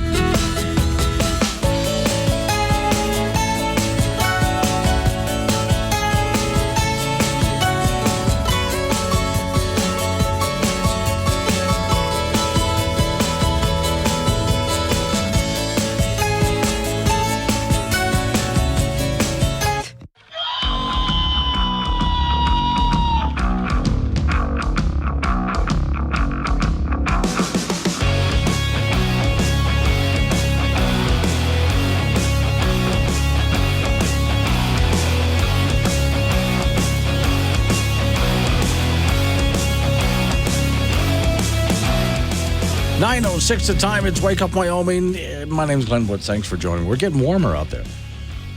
Well, I'm up to where I'm at now, a whole 15 degrees, which is a lot warmer than it was when I got here at 2 o'clock in the morning. And at least the snow has temporarily stopped. Today's show is sponsored by Rabid Penguin Spray, the only spray guaranteed to keep dangerous rabid penguins at bay. Can't believe some of the notes I get back and forth between Miss Mary. Miss Mary sent me a picture. She had a large iguana in her lap. You're not going to believe me. I'm going to tell you this. You're not going to believe me. She had a large iguana in her lap, and she was stacking blueberries on its head. And she sent me a picture of it. Okay. The conversations that we have at this radio station. Warning, this show contains reference to guns, liberty, limited government, low taxation, the cult of climate change, free thinking, cigar smoking, short people, rubber chickens, Karen's bureaucracy, liberal buzzwords, tour runs, traffic, toilets, terrible jokes, and more. No apologies will be issued. Guest callers may express any opinion they want without fear of being canceled. Unless you're a loudmouth jerk like Dave, then Glenn will hang up on you. Strap in, hold on to your coffee, and feel free to participate. This disclaimer does not refer to every person named Dave, just one particular Dave from San Francisco. We know a lot of Daves. They call this show all the time, and they're great people. So don't call this program and complain that we use your name. That would be a real Dave move, Dave. 888-97 Woods, the phone number. That's 888-97-WOODS. You can talk about what I'm talking about. Change the subject, whatever floats your boat. Other topics I had lined up for you today. Real quick on this one. From Alaska is Representative, and I believe she's representative in U.S. House, double checking here, Lisa Murkowski, or is she a senator? I think she's actually a senator. Veteran Alaskan, one of the 7 Republicans who voted to convict Trump in the Senate. So, yes, she's a senator. Senator Murkowski, Republican, Alaska, who many people have said over the years, and I agree with, is in the wrong political party. She should be a Republican. I'm sorry. Getting this all backwards. She should be a Democrat. She should not be in the Republican Party. Now, I say this looking when I was living in Massachusetts years ago. At the time, it was Governor Mitt Romney who gave us Romney Care, which became Obamacare. And I, at the time, was saying, well, he's a conservative by Massachusetts standards, but he's not a Republican. When he ran for president on the Republican ticket, I'm thinking, no, I got to vote third party or something like that, because it's a choice between Obama and, in other words, the Democrat who's running as a Democrat or the Democrat who's running as a Republican. And people got on my case for voting third party, but I think I've been vindicated over the years. Lisa Murkowski is thinking that she might want to leave the Republican Party because of Trump. Okay. For you Trump supporters, I suppose you're cheering out there. My thought is, forget Trump. She should have left the Republican Party a long time ago. Honestly, should have. Down to Cheyenne we go. Celeste, am I pronouncing that right? It's Celeste. Celeste, okay. Close enough. Close enough. Okay. I'm within the ballpark anyway. Anyway, go ahead. What you got for me? So I was listening to y'all this morning talking about Governor Gordon's vetoes, especially the DEI programming for the university. Right. And he's worried about the grants, the federal grants that we might not get. So my first question is, why do we want the federal government controlling us and telling us what to do? Okay. Second is, why does he think we can't handle stuff like that ourselves? And I guess my third question is, what grants are we getting? Is that for the windmill farms and I doubt that. No. It's more like grants for the university. Right, but they have programming that helps people understand those things. Okay.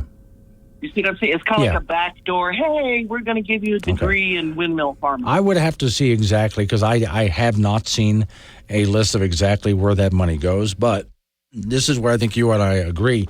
I don't like the idea of the feds saying, if you don't do this, we're going to withhold such and such a money. As far as I'm concerned, if anyone ever said that to me, my answer would be, keep your money. Exactly. Usually it means it comes with something that you're not going to want to do. Right. Usually the case, And that kind of reminds me as a second thing. So things that I still think about. During the Obama administration, do you remember when they wanted to withhold the return of our severance tax amount? I do remember Where that. does it say anywhere that we have to give them the whole 100% first and then they can dribble it back to us? Yeah. Why can't we just give them their 51% and say, leave it alone? That was something that was suggested back then, which I was in favor of. Don't send it to D.C. and then they go ahead and send our share back. We go ahead and take it all and send them their share.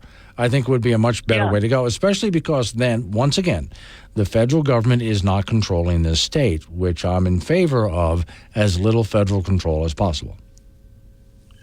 I am also. I want there to be government. I just want it to be a lot smaller, and they waste our money. Right. So, anyway, so interesting.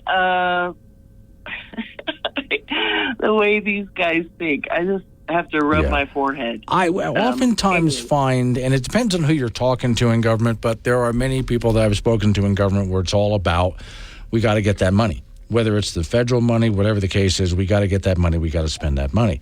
And I don't think in that case they're actually thinking in terms of limited government and where the power should be, but also how other people can have power over you if you continue to take their money. And let's not forget, the federal government doesn't really have this money to send anyway.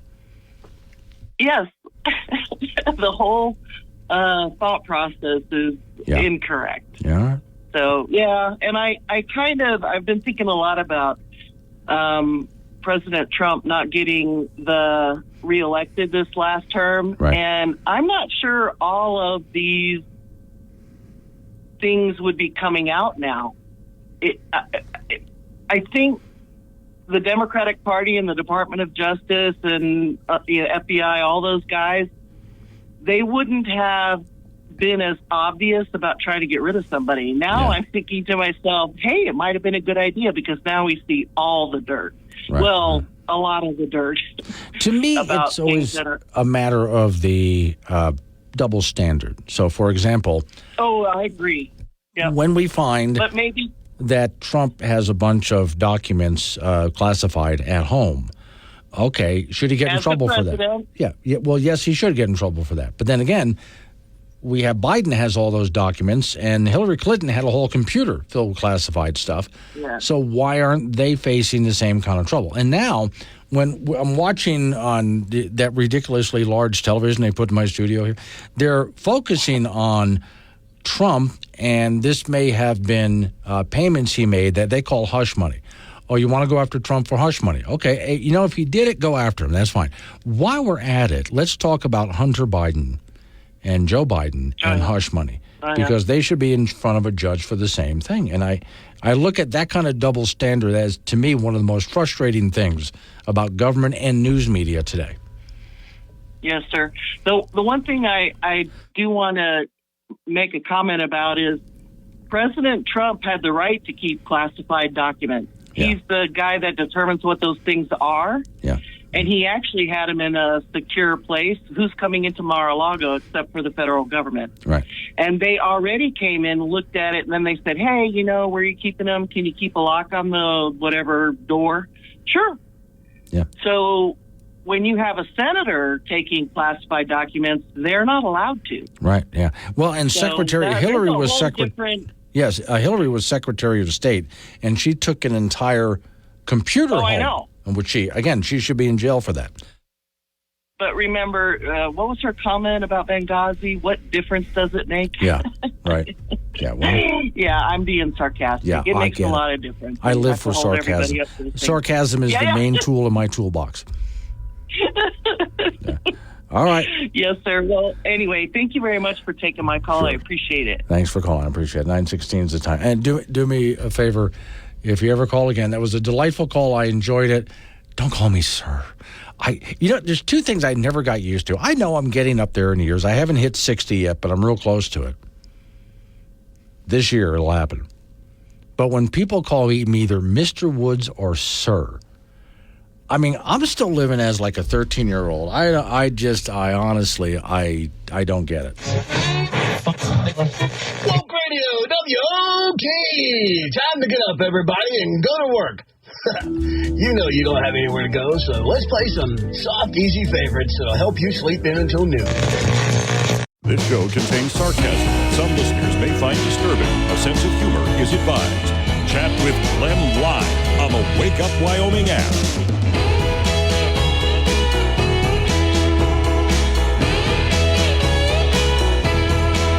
9:22 is the time. It's Wake Up Wyoming. So, okay, Mike and Casper, morning, Mike. He said, quit taking worthless money from the feds, toxic bait to hook you, and it's all downhill from there. Well, here's what I think. I don't mind. In fact, I think it's a good idea. If we want a highway system, you want an interstate system in Wyoming, it's a good idea. And we don't have the tax base in Wyoming to pay for all of that ourselves, all these roads and so on. So the feds pay part of that, right? Okay, that's great. Because that's also part of an interstate system that covers the whole nation. It's not just for Wyoming, it's for the nation. which is why the feds do that. The problem that I have is when the feds come along and say, if you don't do such and such, we're taking away that highway money. Now, there's something I would like to fix so they don't have the power to do that. And we have to watch out. When it comes to, for example, University of Wyoming, since I was picking on them this morning.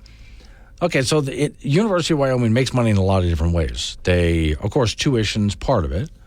And then, of course, their football games bring in a lot of money.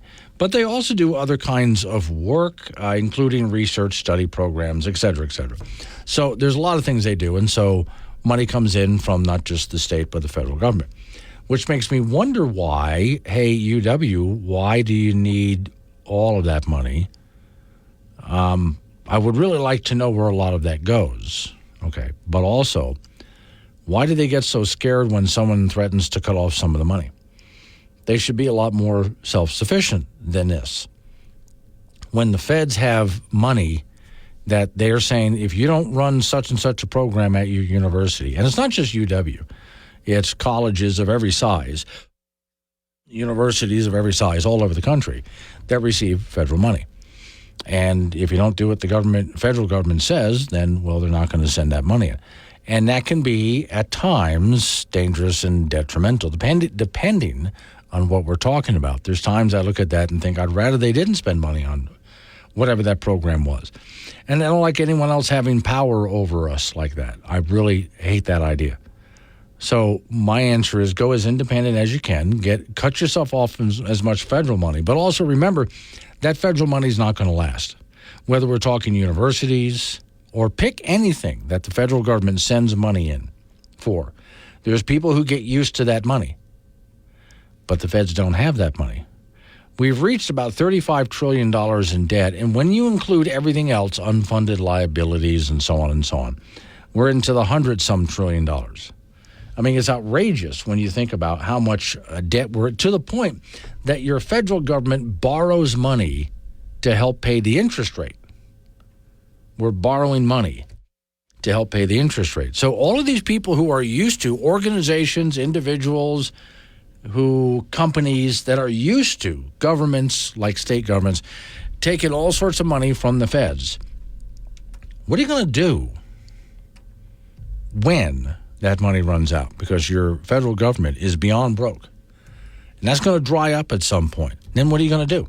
You become addicted to it.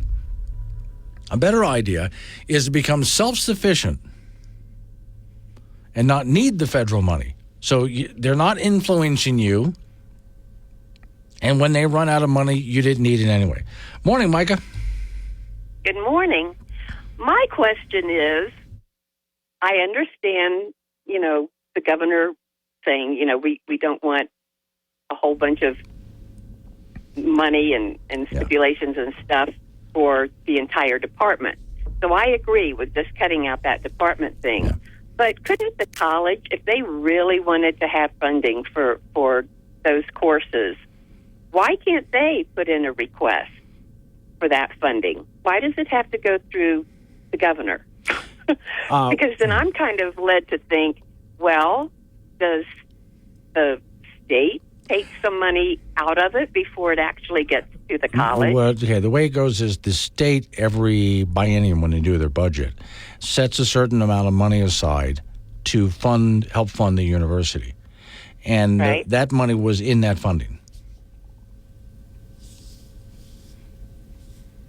Well, I'm thinking, too, if they do get the money from the federal thing, then why do we even have the state funding the university? I mean, right. $3+ million, that's a lot of money. So it seems to me, then, that any of our education expenditures going to the college should just be written off. Right.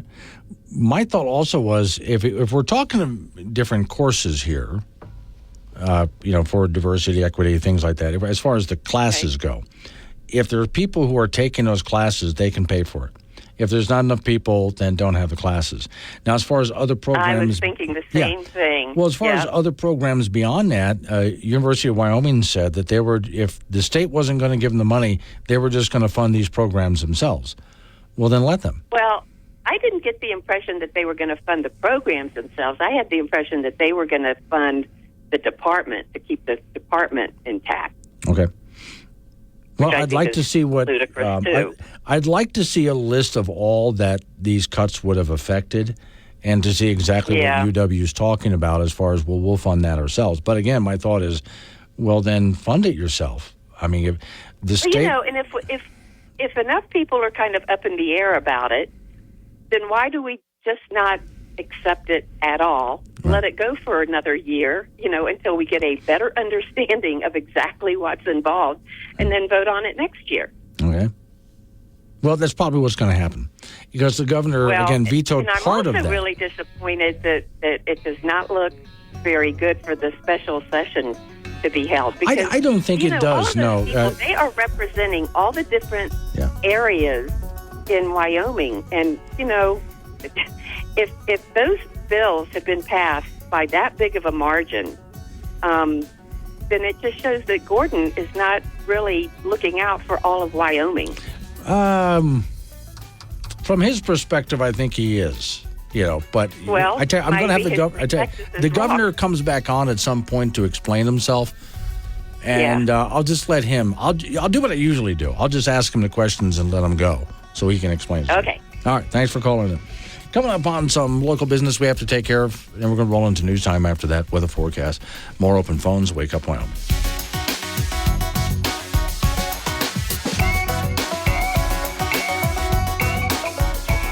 This program is intended for immature audiences only. Wake Up Wyoming with Glenn Woods. Weekdays at 6 on air, on Alexa, and 24/7 on the Wake Up Wyoming app.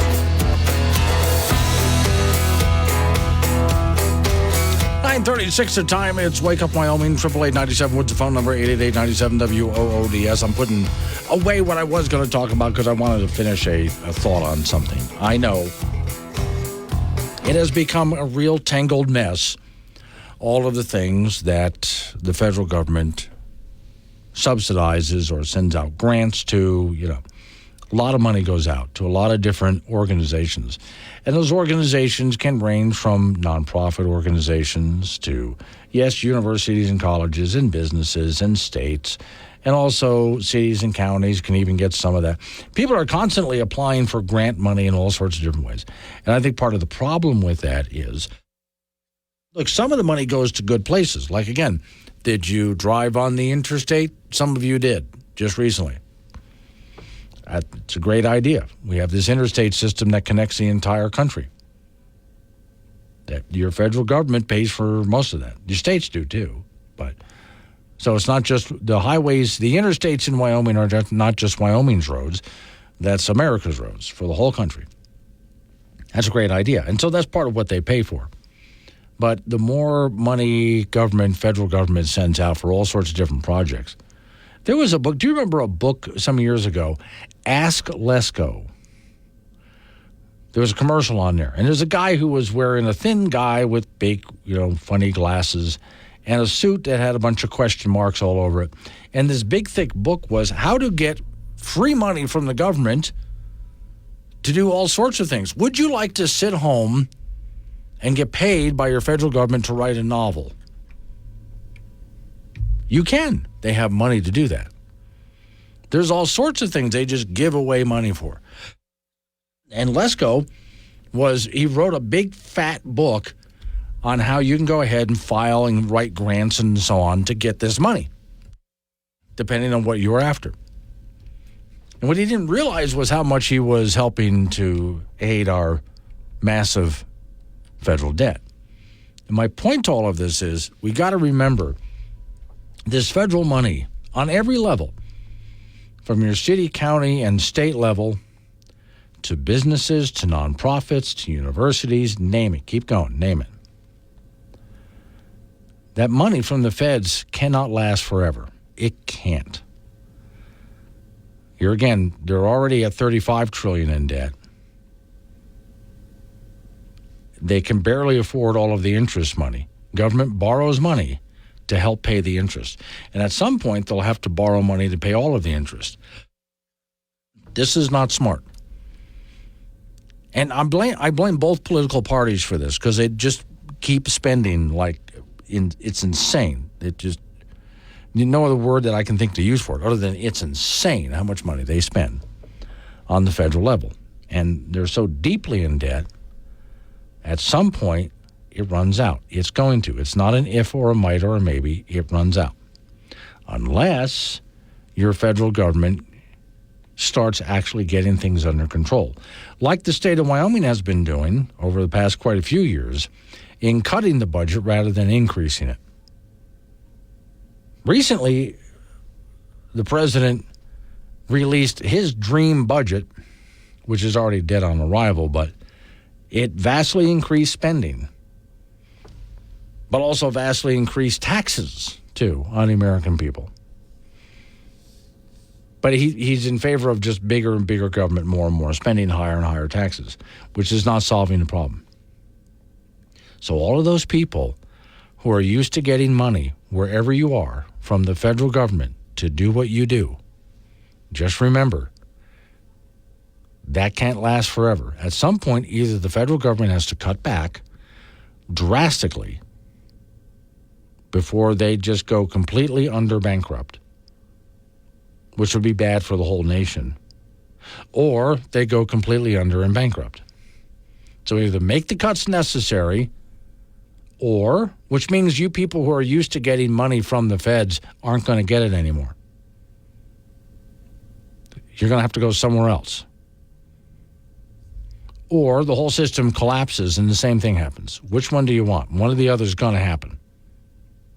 Which is one of the reasons also I say, besides government influence, the Fed's constantly waving money, do what we tell you or we're not going to give you this anymore. So the best thing to do is just become self-sufficient in whatever business you're in. Whether you work for a government agency of some kind, or you're, again, a civic organization working on grant money and you depend on it. Whatever it is you do, you're a university, whatever it is you do, you better get self-sufficient, because at some point this runs out. And when it does, you're going to be in a panic wondering, how do we continue doing what we're doing now that we can't get money from the federal government anymore? It's a good idea to figure this out now. You either figure it out now, or we do this the hard way, and when it all finally does end, and that federal money will come to an end, you're going to find yourself in a panic. That's another one of the reasons that I say I would like to, since we've talked about University of Wyoming today, as one of many examples, hey, UW, find ways to do what you do with as little federal money as possible, if any at all. And there are universities out there that are private universities that don't take any government money. They don't take any because they don't want the strings attached. So when finally that money does run out, and it will, it's not going to affect those universities a bit. It's Wake Up Wires. Sure, this show is sustainable. We sequester all gas emissions to one room. Wake Up Wyoming with Glenn Woods, live on AM 1030 and FM 95.1, weekdays at 6. 9:48's the time. It's Wake Up Wyoming. Off we go to talk to Frank Gambino. Frank, I promise the next time I decide to follow somebody else on Facebook, I will not make the poor decisions that I've made the last 4 times. Well, because you're following the wrong people? Well, no, I'm following. Okay, I just decided to follow someone called the Vulgar Chef. And what did you glean out of that? Okay, so he takes a jelly-filled donut. Okay. He removes the jelly, and replaces it with New England clam chowder.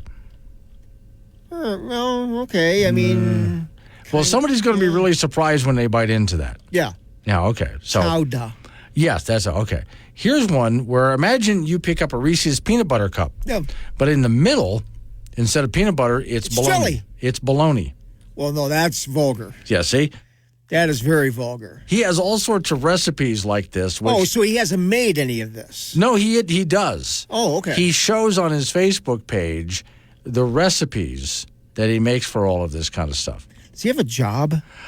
I kind of wonder. Maybe he has a job. He just decides to do this for the fun of it. Okay. It looks like a chocolate chip cookie. However, it's the beef from Chef Boyardee's stuffed beef ravioli. I don't know how he merged or. Well, this is what the whole thing is about. It's a recipe Facebook page, and this is his recipes here. Okay, now this one I did like, though. He makes something that it's a slice of pie. And so you cut yourself a nice slice of pie. Yeah. It's bologna pie. There's bologna in the pie? No, it is a bologna pie. Oh, you put mustard on top, grab a fork. That actually sounds not bad. I could do that. This guy is full of bologna. Yes, exactly right. I think you're now beginning to get the point of all of this stuff over here. Okay, now this one I would have to smack him for this. Okay. I love cheesecake. Yes. I really love, of all kinds. Yes. In fact, Frank, I love the New York style cheesecake, but with the coffee crust. Yeah. Oh my God, that's good. All cheesecake is good. Now some people except for this guy's, I'm sure. Oh yeah. Some people like to put toppings on there, like here's some blueberries. Yeah, strawberries, stuff like that. Yeah. He put Van Camp's pork and beans. Okay. And anybody who's going to eat that, or I don't know. Didn't you just ruined a great thing? Yes. Maybe he should, taste test this and give himself a grade. Here's what I would love to do here. Oreo cookies. Yeah? We're going to take out the stuffing and replace it with Hellmann's Real Mayonnaise. You see, now, if anything, Frank, this guy has a disgusting sense of humor, so give him credit for that, will you? Just a little bit. Women's college basketball, the Wyoming Cowgirls won their second-round WNIT game with an 80-64 win over Texas San Antonio yesterday afternoon in Laramie. The Cowgirls really got off to a great start and ran USDA right off the floor, leading 26-8 after one quarter of play and connecting on 8 3-pointers in the first half. That's just amazing. They were led by Melina Peterson with 24 and Douglas High School grad Allison Fertig with 17 points and added 7 rebounds. So the Cowgirls at 18 and 15 will play the winner of tomorrow's game between South Dakota and Northern Arizona. Site and date to be determined. The National Junior College Women's Basketball Tournament will start tomorrow at the Ford Center in Casper. The Casper College Thunderbirds, the Region 9 champions, won't play until Wednesday morning at 10 a.m., taking on Blinn, Texas, the Virgin of the 14th seed. And this is a single elimination tournament with 24 teams in the event. In men's college basketball, the NCAA tournament, we're down to 16 teams now, and the Mountain West had 6 teams starting the tournament. They have just 1 now. As San Diego State made the Sweet 16, drilling Yale yesterday 85-57. The Aztecs will play Connecticut in the Sweet 16, and UConn beat SDSU in the national championship game last season. Utah State, the league's regular season champion, was thoroughly embarrassed by Purdue yesterday, 106-67. Gonzaga on Saturday made the Sweet 16 for the 9th straight year. They humiliated Kansas 89-68. Former Wyoming Cowboy Graham Ike with 15 points and 9 rebounds in that game for Gonzaga. College wrestling, Wyoming Cowboy Jory Volk earned All-American status with 4 straight wins at the NCAA championships in Kansas City over the weekend. Volk was the 5th seed at 125 pounds. He lost his first round match, and that was kind of an upset there, but rallied for all those wins in a row to become Wyoming's first All-American in 2 years. Girls high school softball from over the weekend. First on Friday, Laramie with 2 wins over Wheatland, 18-2 and 19-5. Green River and Kelly Walsh split a twin bill. Green River won game 1, 17-14. KW won the nightcap 12-4. Rock Springs and Natrona split on Friday. Rock Springs won the first game 9-5.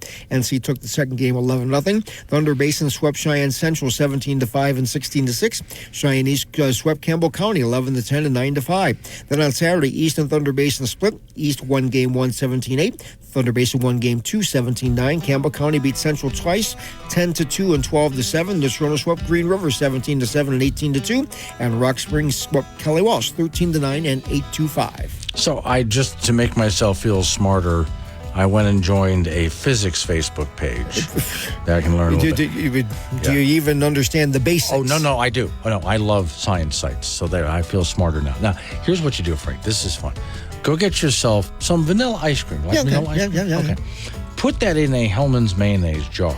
Okay. And then just walk around with a spoon, eating out of the mayonnaise jar, making people wonder, why is he eating an entire jar full of mayonnaise? Well, because I think if people saw that, you would be immediately ejected from the building because your standards of manners are below standard.